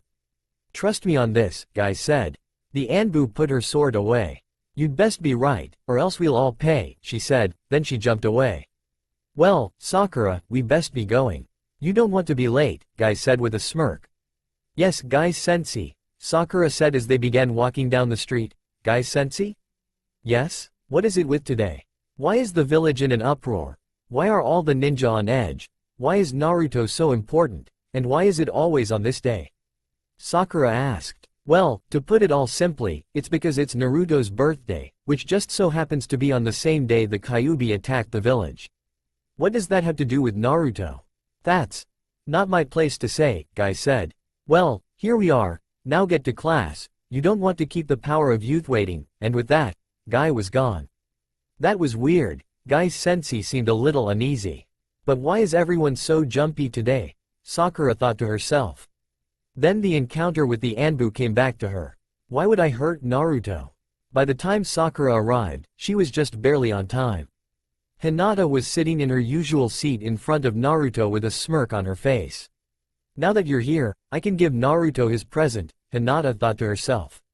She was about to turn around and face Naruto, but Iruka and Mizuki stepped in front of the class. HMPF. Hinata huffed disappointed. Sakura took her seat next to Ino behind Naruto. Sasuke leaned his head back and whispered to Sakura. "Hey Sakura, keep Naruto's birthday a secret, okay? He freaked out earlier," he said. Sakura nodded. Then Sasuke repeated the same thing with Hinata, who regrettably agreed. "Okay, today you'll be taking a written exam," Iruka said. His words were greeted with a loud whining sigh, causing the teachers to sweat drop. "Hey, it's the last one you'll have to take here, so cheer up." With that he and Mizuki began to hand out the tests. "This stuff is easy," Sakura said to herself. "This is simple," Hinata thought. I don't know why they're testing us on this, Sasuke thought with a smirk. Troublesome, Shikamaru thought. Kya, are you going to help me out here? Naruto asked. I didn't make you study for nothing. Besides, you know all of the answers, Kya replied. Surprisingly, the exam lasted for a long time. When everybody finally finished, they were instructed to wait outside until the rest of the class finished. Naruto purposefully made it so he was the last one to finish. Wow, the villagers sure seem to be riled up today, Hinata said as she took seats next to her friends. Sasuke, Sakura, and Hinata were sitting in the grass under one of the trees, and were relaxing in the shade. It was a very warm day, especially in October. I don't know why, but it's probably not important. What I want to know is why is Naruto so jumpy about his birthday? He makes it seem like a curse or something, Sasuke said. Sakura perked her head up after hearing about Naruto's strange behavior. It's weird, but there are ninja all over the place, she said. Obviously, this is the Hidden Leaf Village, Sasuke said sarcastically. That's not what I meant. Sakura snapped. That got everyone's attention. On my way to school I got stopped by an Anbu ninja. When I mentioned Naruto, she tensed. It was scary. What to explain that a little better? Hinata asked. After Sakura glared at Hinata, she explained what happened in full detail. That's interesting, Shikamaru said as he approached the trio. Anbu don't usually get involved with village affairs unless it's important. But, if it's just Naruto's birthday, I don't see what the big deal is. If it's about the Kyuubi, the villagers have no reason to attack Naruto. After all, the fourth Hokage destroyed the Kyuubi, remember? He said. That's right, but this still makes no sense, Sasuke added. Oh well, if you ask me, it will be too troublesome to get involved. It's not even our problem, Shikamaru said as he laid down in the grass and started to watch the clouds. Both Sakura and Hinata sent disapproving glares towards the lazy cloud watcher. Sasuke simply dismissed it as he turned his attention back to the restless village. Okay, I'm done, Iruka-sensei, Naruto said as he handed Iruka his test. Iruka raised an eyebrow to Naruto. It's not like you to take this long, Naruto, Iruka said as he took the paper. Okay, go outside and spend some time with your friends, Iruka said. Naruto's face fell into a frown. Actually, Naruto is the last one to finish, so he should probably get the others back inside, Mizuki said. Iruka nodded and Mizuki got up to go get the rest of the students. After Mizuki left, Iruka looked back at Naruto. It's about today, isn't it? He asked. Naruto simply nodded his head. Hey, don't worry, everything will be alright. Iruka smiled at Naruto, causing him to smile a little. No, go back to your seat, Iruka said as he heard the door open. Naruto nodded and went back to his seat. The class resumed when everyone took their seats. The day's lesson was actually more like a preparation for what their lives will be like once they are paired into teams.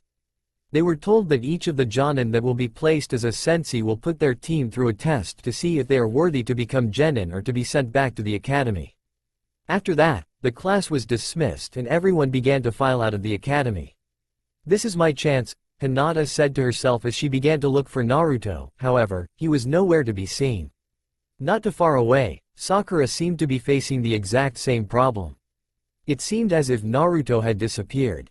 If you're looking for Naruto, he already left, Sasuke said out of normal. He seemed to be enjoying the rivalry to win over Naruto's heart. Both Sakura and Hinata went wide-eyed. What? They both exclaimed at the same time. Naruto was running across rooftops with Kya, as to try and avoid the villagers as much as possible.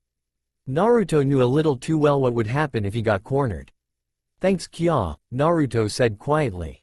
The red-haired figure turned her head to face Naruto. For what? She asked. For being here with me. If it wasn't for you, I don't want to think about what would have happened, Naruto said. You've always been there for me, even when I didn't know it, so thank you.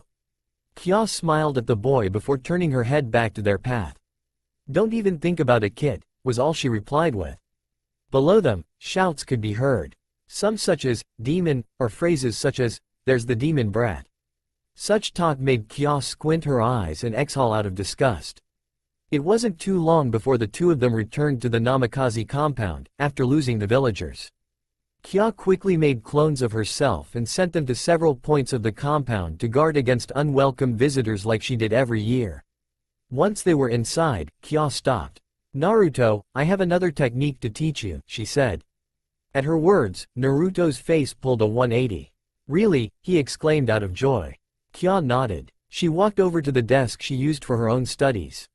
She picked up a scroll and unrolled it in front of Naruto. What is this? He asked. It's a special transformation contract. When you transform, your senses and abilities will be multiplied, but my chakra may try to seep out through you, so you have to be careful. I can hold it back, but if you get in a fight, there isn't going to much I can do to stop it, Kya said. Naruto looked at the scroll. He noticed 3 names scribbled onto the contract in blood. Kya, who are these people?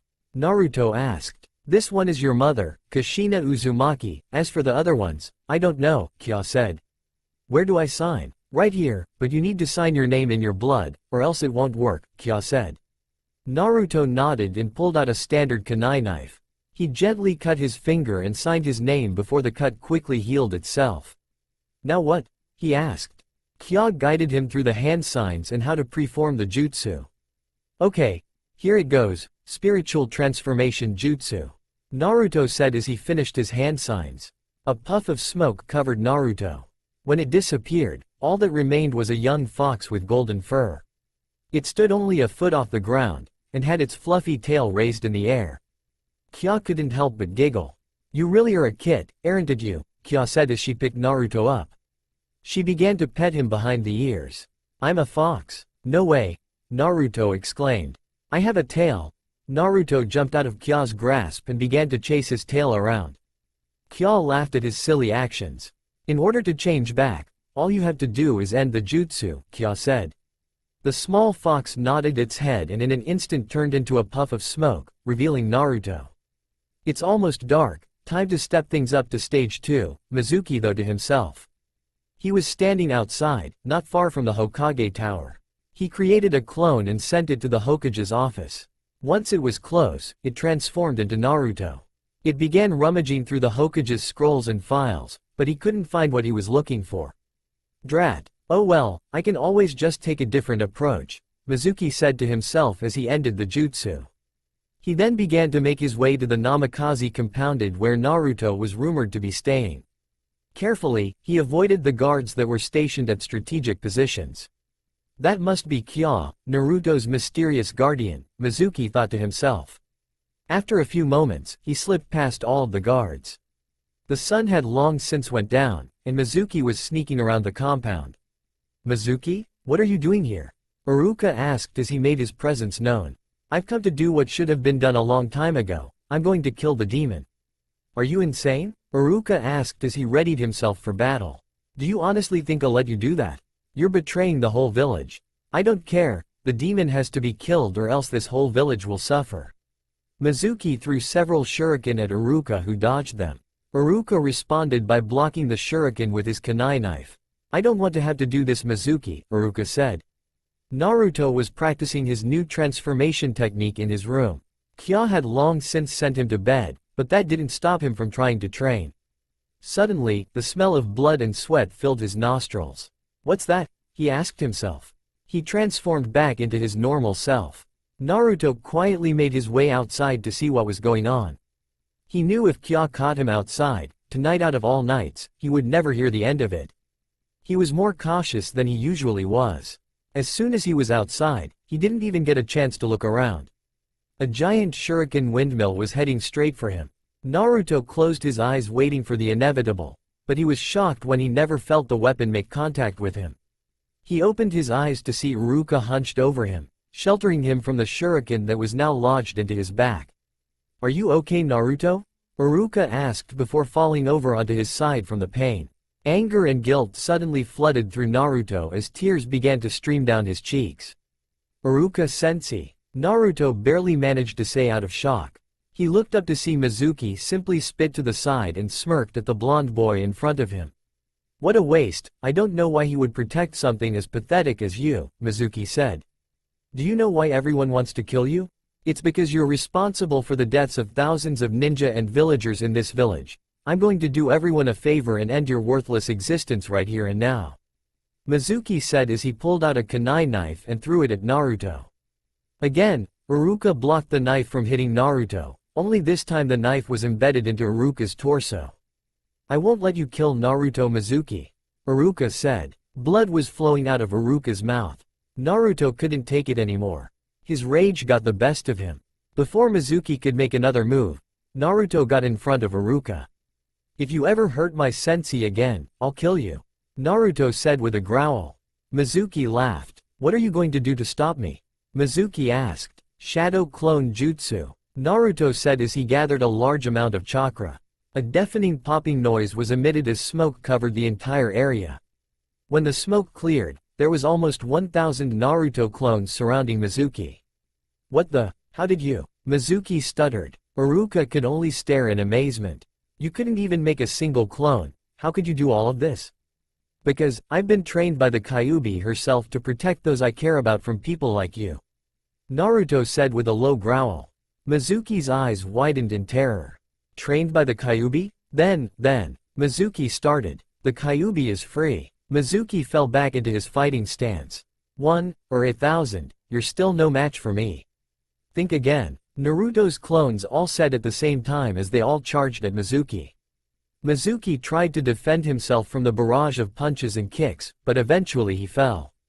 Naruto dispersed the remaining clones. Suddenly, fatigue washed over him as he realized just how much chakra he used. When he woke up, he saw Kya holding him in her arms, and Mizuki being held up by Anbu units. "That was good work, Naruto," an old voice said behind Naruto. The blonde turned his head to see the Hokage standing in front of him. A medical ninja was already tending to Iruka. "I thought you were better than this, Mizuki." "Lord Hokage, the Kyuubi is free," Mizuki managed to say. "Yes, Mizuki, and she means the village no harm. She only wants to protect Naruto, who is punished for the crimes she was forced to commit," the Hokage said. After that he gave the signal for Anbu to take Mizuki to the interrogation rooms. Sarutobi turned his attention back to Naruto and Kya. "I'm surprised you didn't intercept him, Kya," he said. "That's because I wanted to see how much Naruto's progressed, and he passed my test," Kya said with a smile.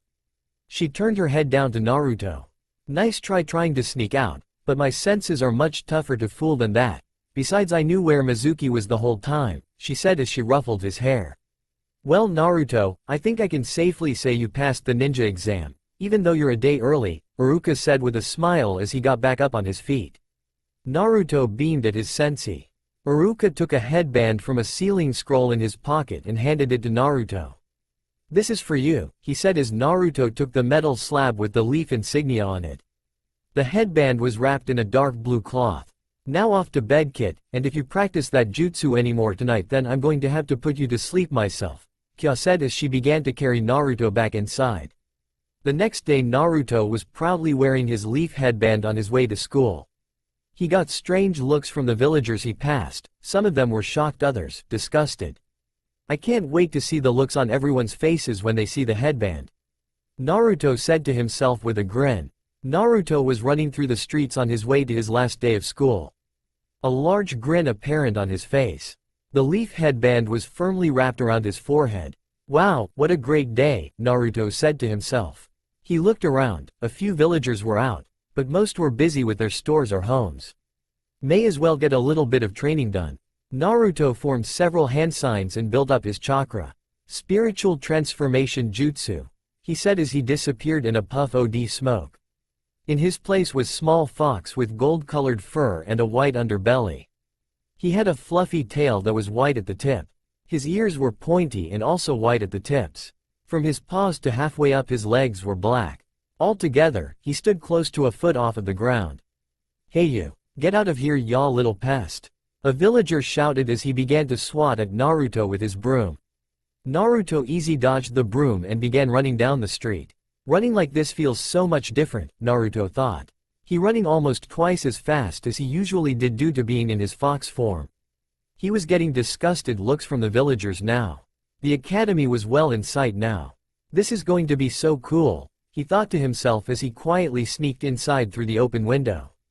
He curled up on his seat and began to take a nap as he waited for his friends. When Iruka arrived, he noticed a sleeping fox in Naruto's seat. "Kya, what did you teach him now?" Iruka asked himself.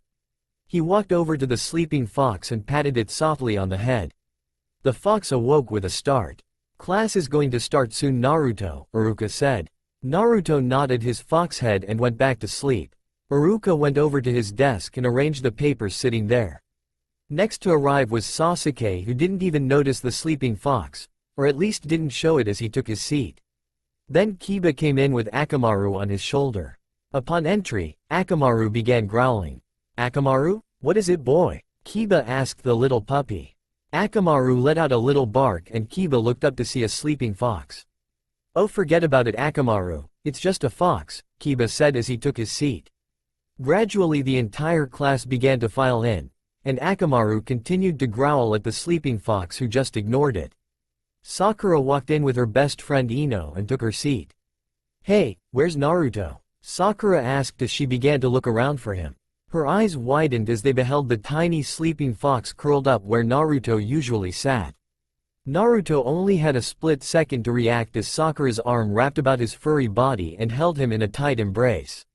However, no matter how much he struggled, he couldn't break free from her grasp. "Aw, it's so cute and fluffy," Sakura said as she held the fox close to her face. Hinata turned around to see what the commotion was. She rolled her eyes and shook her head disapprovingly and turned back. "Okay, Sakura, you might want to put it down before you crush it," Ino said as she sat down. Sakura reluctantly agreed and sat the fox back down. Naruto seemed to give Ino a thankful look as he jumped up onto the desk and sat on his hind legs. He was able to see more of his surroundings, so that he won't have another repeat incident. "Okay, we're going to start with the exam, then, once everyone is done with that, those that pass will be placed in their teams," Iruka said as he rose from his chair. "Any questions before we get started?" Sasuke raised his hand. "Yes, Sasuke? Where is Mizuki-sensei?" Sasuke asked. Some of the students nodded, others just realizing that Mizuki wasn't there.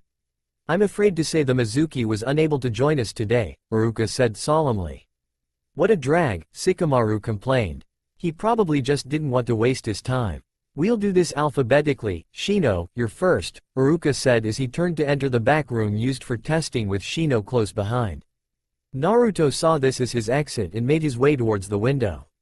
Sakura, Ino, Kiba, Akamaru, and Sasuke all watched the fox move from Naruto's seat to the window, and then watched as it jumped out, with Akamaru growling the whole way till the fox was out of sight. "You guys think Naruto will be disqualified from the exam and have to wait till next time?" Kiba asked, as Akamaru calmed down. "Well, he isn't here, is he? How can he take an exam if he isn't here, Kiba?" Ino said matter of fact. "He was here, and now just left," Sasuke said without even turning his head back to face Ino. "What do you mean, Sasuke? I didn't see him at all," Kiba exclaimed. "Really?" Akamaru was acknowledging his presence the whole time. Sasuke answered as he pointed to the puppy. "Last time I checked, Naruto wasn't a fox, Sasuke," Sakura stated. Sasuke shook his head. "He was using a transformation jutsu the whole time he was here," Kiba said as he began to catch on to what Sasuke was getting at. "How could it have been a transformation jutsu? Wouldn't he have changed back when Sakura gave him that hug?" Ino asked. A slight blush appeared on Sakura's face as the stunt she pulled came back to her mind. I mean, she almost crushed him for crying out loud. And with Ino's last remark, the blush on Sakura's face quickly turned into a glare aimed right at Ino. "It did feel real too, not like a regular transformation," Sakura added.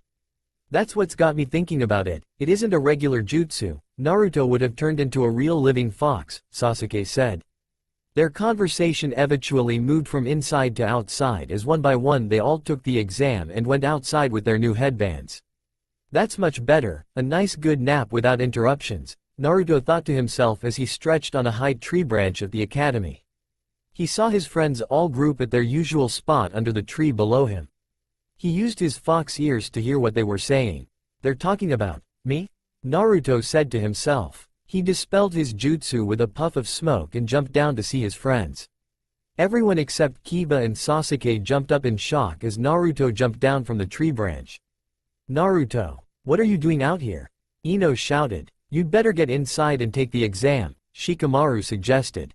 "You missed out on a lot. There was this fox in your seat, and..." Choji started to explain before Ino hit him on the head, causing everyone to sweat drop.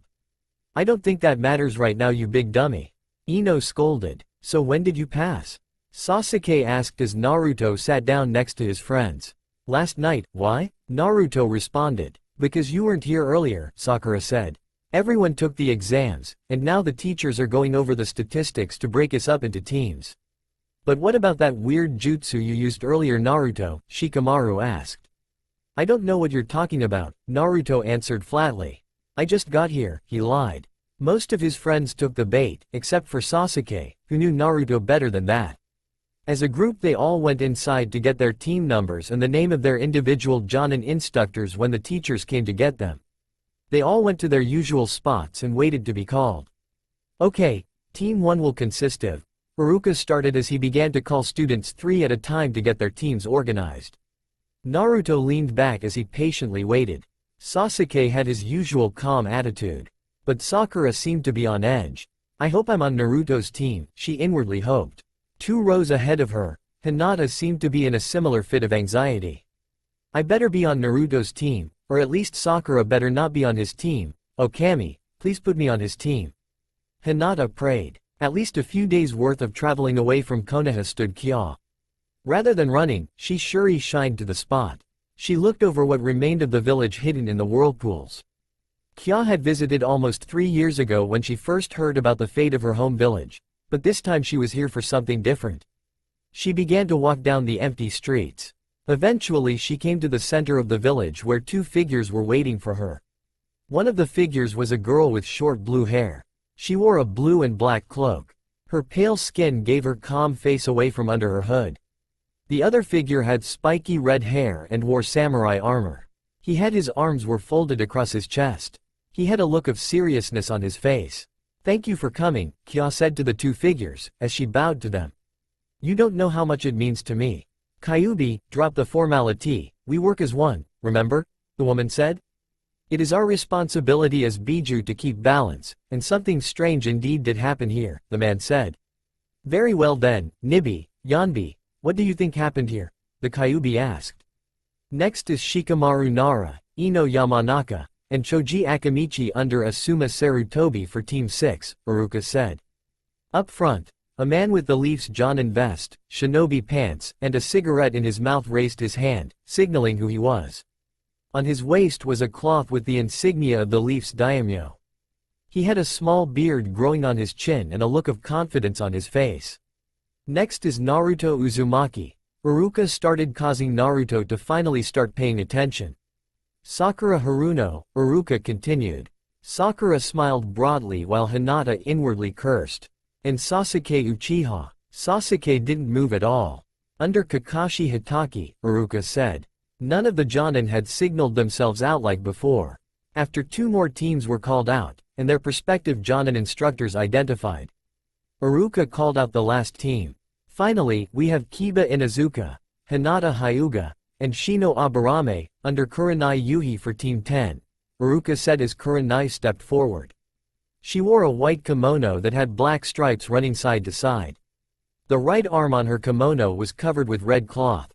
She had long black hair and red eyes. Alright, that's everyone, now if you would please go with your prospective Jonin instructors, Iruka said as he stepped to the side. One by one the new teams began to file out of the classrooms and have a meeting with their prospective instructors. It could have been a war between another village, suggested the Nibi. No, wars are much more destructive than this. Look around you. The village has no signs of death, it's almost as if no one ever lived here, the Yanbi said. But there are definitely signs of fighting, the Kyuubi added. The other 2 Biju nodded their heads in agreement. Kya sat down, with her legs crossed, arms folded and an irritated face. At first I thought it would be one of the disciples of Kami, she said. Maybe, they do have the ability to do something like this, but they are loyal to us Biju and help try to balance the world. Why would they do something like this? The Yanbi said. Maybe they were attacked, the Nibi suggested. Unlikely, that lead to why they would attack a disciple, who are peacekeepers, the Kyuubi said. No Biju or Jinchuriki was attacked, causing them to take action, the Yanbi said. Kya shifted her position slightly. The Nibi took notice of this. Is there something wrong, Kyuubi? She asked. 10 years ago, I was somehow manipulated by Madara into attacking the Hidden Leaf Village. Theirs was sealed, ironically, into my Jinchuriki, Kya said with a sigh. The Nibi's eyes widened. You mean you found your Jinchuriki? Congratulations. All that's left is Sanbi now, and we all know how slow he is, the Nibi said jokingly. Even though I wanted to kill Madara, I felt like I had to thank him. That's why the second time I saw him, I didn't just kill him on the spot, the Kyuubi continued. That might provoke one of the decibels, but enough to destroy an entire village? The Yonbi said. This is all very confusing. I thought all of the decibels were killed, all 7 of them. The newly formed Team 7 was sitting all alone in the classroom, even Iruka left. Naruto began to entertain himself by creating a clone and began playing shogi against the clone. Sakura was switching her gaze between the clock, the outside world, and her teammates. Sasuke hadn't moved from the position he had been in since everyone was dismissed. When the clock almost came to 3 p.m., the door finally began to creak open. A tall man with spiky white hair, a mask covering much of his face and his headband covering his left eye poked his head through the door. He wore a regular Jonin combat vest, and shinobi pants. He had a weapon holster strapped to his leg, and another on his back. "Yo," he said as he made his way inside. "Sorry I'm late. A black cat crossed my path so I had to go all the way around the village in order to get here," he explained. "Yeah right," Naruto said as he dispelled his clone. "Anyway, I'm Kakashi Hitaki, and I'm going to be your new sensei," Kakashi said with a smile, even though all you could see was his right eye. "Now then, let's get somewhere with more fresh air," he said as he turned and walked out, with Naruto, Sasuke, and Sakura close behind. The 4 of them went to near the top of the academy. They stood near a balcony. "Okay, let's hear some proper introductions," Kakashi said to the 3 kids in front of him. "Isn't it customary for the teacher to introduce themselves first?" Sakura asked. "Fair enough, I'm Kakashi Hitaki, my likes are my business, my hobbies are none of your concern, and my dreams for the future, I don't have any." "Now it's your turn," Kakashi said. He smiled at the students in front of him as they stood dumbfounded by their instructor's simplicity. "I'll start," Naruto said as he stepped forward. "I'm Naruto Uzumaki, I like my friends, kya, ramen, and training. My hobbies are training, eating ramen, and spending time with my friends. My dreams for the future, I'm gonna be the next Hokage." Naruto said as he gave his teacher a thumbs up. "Just what I expected from Naruto. Is Kya anywhere near here? I feel eyes watching me." "Oh wait, students, that's right," Kakashi reassured himself. "Okay, you next," he said as he pointed towards Sasuke. "I'm Sasuke Uchiha. My likes are training and friends, my hobbies, training, and my dreams for the future. To kill a certain someone and restore my clan," Sasuke said without much emotion. Kakashi nodded and pointed towards Sakura. "I'm Sakura Haruno, my likes are my friends, my hobbies are spending time with friends, my dreams for the future. I want to be a great kunoichi like the legendary Sannin Tsunade," Sakura said with confidence.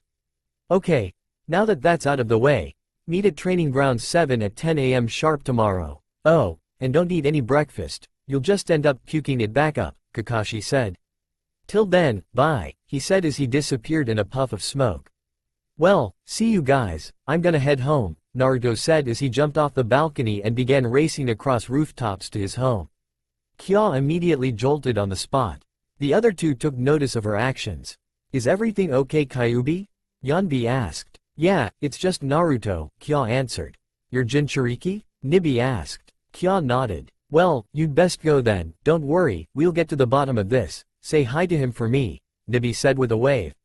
"Be safe Kyuubi, both you and your Jinchuriki," Yonbi said with a bow. "I will," Kei said before she Shuri shined back to Konoha. She appeared back at the Namikaze estate just in time. "Kya, guess what?" Naruto exclaimed as he burst through the door. At 10 a.m. the next morning Team 7 was waiting outside the entrance to Training Ground 7. All the members of the team were there with the exception of their Jonin instructor. As time continued to pass by, Kakashi still had not arrived, giving Naruto time to mull over the things he was told the previous day. When Naruto returned home and told Kya about his day, she scolded him. "Naruto, don't use that transformation technique unless you really need to, especially when around people.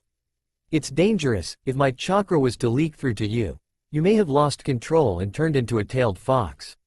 She had scolded. Among other things she told the blonde to be especially careful when going outside the village for any missions that he may have to take outside of it.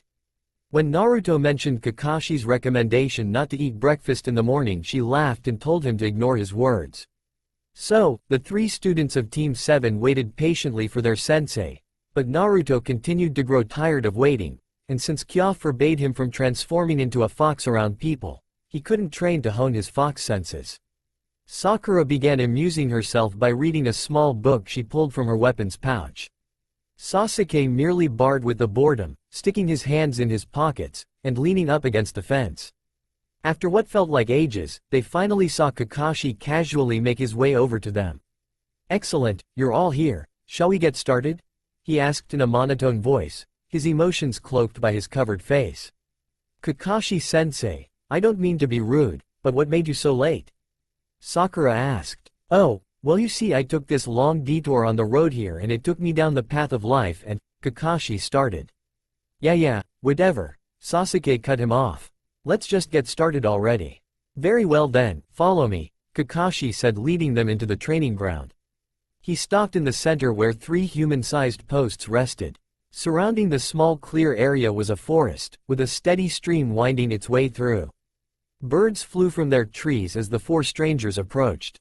"Okay," Kakashi said as he turned to face his prospective students. He studied each of their faces, serious, but with a glimmer of excitement and hope in their eyes. He liked that, these kids had spunk.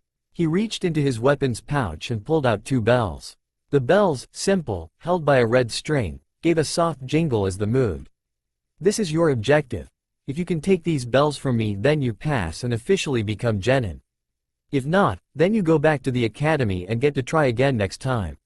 A confident smirk appeared on Naruto's face, on Sakura's cautious look, and Sasuke's expression had no emotion. "You have till noon, and then we'll take a break," Kakashi said as he also pulled out a small alarm clock and set it on a small stump in front of the three posts. "Good luck," and with that he was gone in a puff of smoke. Naruto immediately made a straight charge for the cover of the forest. Sakura observed the area around her and soon followed in a different direction. Sasuke took note of the two directions his teammates went in and went down the center between the two of them. Kya observed the entire thing from atop of the Hokage's tower. She watched as the three kids charged into the forest after the instructor who baited them into a trap. The part that the kids failed to realize was not that their sensei was in the forest, but that he was behind them the whole time, using shadow clones. But she knew she trained Naruto better than to think that he would use just one clone. As if it just hit her upside the head, she suddenly realized what Naruto was doing. "He really likes turning into a fox," she mused to herself. Naruto found a thick group of bushes as he raced through the trees. Sure that he was alone and not being followed, he quickly made his hand signs and transformed. In a puff of smoke he became a young fox. His golden fur and white underbelly fur were clean and soft to the touch. His tail twitched and his ear flicked, as he was getting reacquainted with his other form. Once his warm-up was completed, he tried listening and smelling for his instructor, primarily for the jingle of the bells. At first, he heard nothing, and then as if it were a whisper he heard it. Louder and louder it became, as if coming to him. Kakashi wasn't being pursued, he was pursuing them, and they had to either somehow get the jump on him in an ambush or take the bells by force. As soon as Naruto made this realization, he let off a small growl and dove into the bushes. As far as he knew, his sensei didn't know about his new transformation technique. And that was something he could use to his advantage. But he was dismayed. His golden and white fur stuck out like an eyesore compared to the brown and green around him. Knowing he'd regret it later, Naruto rolled around in the dirt until his clean fur was covered in dirt and mud. Now that he was better camouflaged, Naruto began trying to hone in on the incoming sound of the bells, but what he noticed startled him. Instead of a single steady rhythm of the chimes, he heard a sort of echo, as if there were a second set. "Clones," he reasoned. Kakashi-sensei is hunting us with clones, which means that he is probably not participating in the attack himself and is just observing from somewhere nearby. But where? Sasuke lost track of Naruto a while back, but he could still see Sakura in his peripheral vision. If they could stick together, they would stand a much better chance at getting those bells from Kakashi. He was about to approach Sakura about his idea when he saw Kakashi sitting with what looked like a book in his hand. Letting his confidence get the better of him, he attacked Kakashi while he was distracted. Throwing a single kunai knife, Sasuke jumped off of the branch he was standing on and made to come from a different angle to try and confuse the Jonin. His attempt proved fruitless as soon as Sasuke jumped to the branch adjacent to the one he was on. He was intercepted by Kakashi. Quickly looking back, he saw as his kunai soared through a translucent clone of the white-haired man. Shinobi battle tactics number 1: if expecting an ambush, plant a trap instead, he said. Sasuke began racing through hand signs, took a deep breath and bellowed, "Fire style, fireball jutsu." Placing his index finger and thumb together at his mouth, he breathed a firestorm at Kakashi. Just as Sasuke launched his attack, he launched another kunai knife into the firestorm he had created. Taking another leap to another branch, his foot was caught in a trap as he landed, sending him into the sky as he was held in the air by tripwires. Faint sounds of combat reached the kunoichi's ears as she tried to relocate her teammates. If they were expected to beat their Jonin instructor alone, then whoever came up with this crazy test was insane. She turned to the direction of the sounds and began to close in. She saw a bunch of leaves soar past her, but swore she couldn't feel any wind. Stopping on the closest branch, she began to check her surroundings. Nothing, everything seemed at peace. That, she knew, wasn't the case. So the pink-haired kunoichi began recounting the lessons they had on detecting and removing genjutsus. She remembered that a genjutsu plays off of a person's senses, making them believe something is or is not there.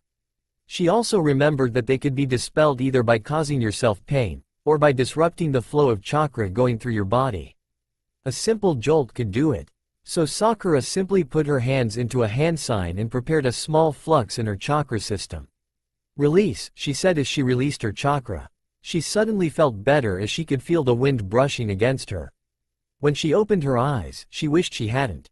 In front of her lay both Sasuke and Naruto, covered in kunai, cuts and bruises. Blood staining the branch they lay on, unmoving. Sakura lost control and screamed. Kakashi walked up behind her. Shinobi battle tactics number 2. Try to use your opponent's fears against them and or capture them in a genjutsu rendering them incapable of fighting, he said as he landed a blow to the back of her head, knocking the kunoichi unconscious. Naruto continued to hide in the bushes, making absolutely no sound, unmoving. Just listening, Naruto heard sounds of fighting, and a scream, but whether or not it was a trap or real he didn't know. He wanted to go and try and help his teammates, but if he did he would almost certainly be seen and intercepted by the clones. Already he heard 4 different sets of bells. He assumed all 4 were clones. 2 sets kept getting louder, and began to come from different directions. "They're looking for me," Naruto realized. He thought that if he could fool them, then he could slip under Kakashi's radar undetected. Possibly follow the clones back to Kakashi and surprise him, or he find and help his friends. He was at a loss to which one he could do. If he confronted the real Kakashi, he make all the clones disperse by landing a good hit on the Jonin, but at the same time that would make all of his chakra return to him, and Naruto knew he would stand no chance. Teamwork, he reasoned, would be better, but first he would have to lose those bloody clones. Naruto held his breath as a Kakashi clone landed just meters away from his hiding spot. The Jonin looked around lazily as if expecting to be jumped at any second. The clone said as if thinking of something. It began to walk over toward where Naruto was hiding. "The tracks lead this way." The figure stopped in front of the bush, and began to try and push his way through. On his way he stepped on Naruto's tail by accident, causing the fox to emit a painful yelp, betraying his location. When the Kakashi clone looked down to see the fox, he bent down and patted it on the head. "I'm sorry about that little guy," he said. The moment the Jonin's foot rose from the tail, Naruto bolted out of there as quick as he could. The Jonin watched the fox run off, and then continued his search as if that incident never happened. Naruto ended his transformation technique once he put a fair amount of distance between himself and the clones. "Now that I'm under the radar, I got to go find the others," Naruto decided. He had already got a general feel for where he suspected they were, or where the ambushes were set. He decided to scope them out before proceeding into them. He found Sakura first. He tried sensing Sakura's chakra, as Kya taught him to do in case he was separated from his squad mates. "I wish I tried this before, that way I could recognize her chakra," Naruto grumbled to himself. Her chakra felt thin, like a small creek compared to the vast ocean that Kya had. Still, he reasoned that it was too small for Kakashi, even with shadow clones. As he approached the prone figure, he gently set his hand on her shoulder, and sent a jolt of chakra through her body, to dispel her if she was a clone, or to wake her. After the jolt, the prone pink-haired Kunoichi stirred. Naruto? She asked as she opened up her eyes. Yeah, it's me Sakura. I think you must have been hit by a genjutsu or something. I remember one, but I must have fallen straight into another, she reasoned. Come on, we gotta go find Sasuke, Naruto said as he already led the way. Sasuke wasn't too far away, the two of them found him hanging upside down from a wire. Already the Uchiha was trying to cut the rope with a shuriken, seeing as how he had no knives left. Sasuke, need help? Naruto asked just loud enough to be heard. Yeah, that'd be great, so what are you waiting for? Sasuke replied. With a goofy grin, Naruto threw a kunai knife and cut the wire. Sasuke recovered his balance in the fall and landed on his feet.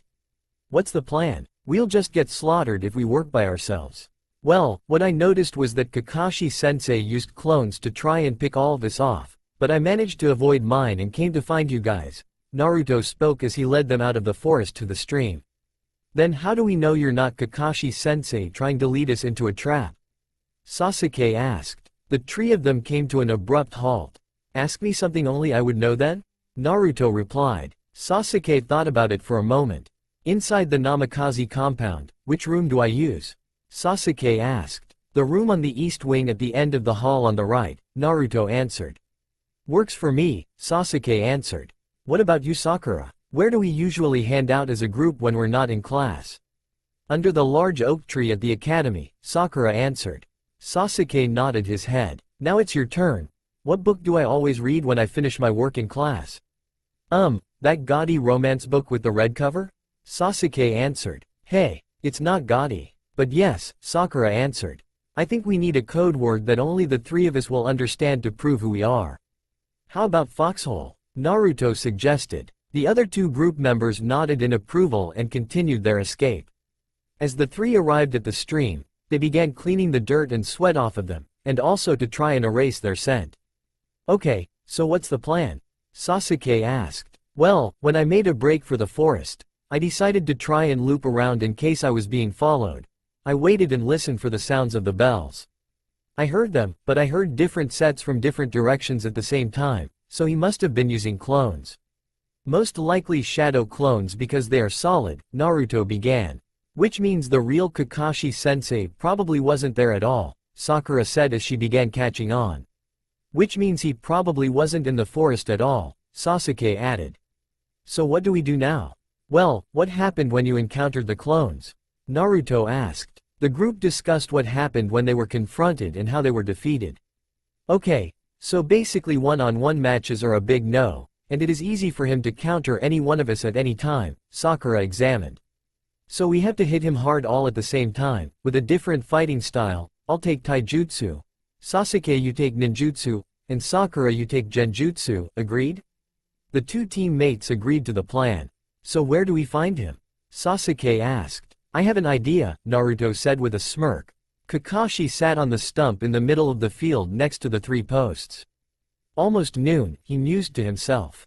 He managed to use his clones to take out both Sasuke and Sakura, dispelling the clones afterwards to bring him the knowledge of the skirmishes. But Naruto proved difficult. He could have sworn he saw Naruto head in one direction, just the tracks came to a complete stop, and only a fox remained in their place. At first, the Jonin thought it was a transformation, so he accidentally stepped on its tail.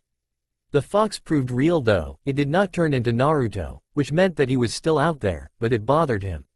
Foxes, like other animals, with the exception of birds, are rare in training fields such as this one. A substitution perhaps? Either way, the team split itself up and did not function properly as a single unit. Sasuke tried to keep them both in view he noticed, but it fell apart when Naruto disappeared. He'd give them a second chance at lunch, and if they failed that, then they could pray to hope to get the bells afterwards. Suddenly the whistling sound of a knife in the air caught his attention, jumping just as it struck the stump next to where he was. Oh, there's Naruto, Kakashi said to himself as he saw the blonde charging towards him. He let the prospective student close the distance, then prepared to stop his advance. Just as he was about to punch the boy, Sasuke jumped from behind him, jutsu already prepared. Fire style, fireball jutsu.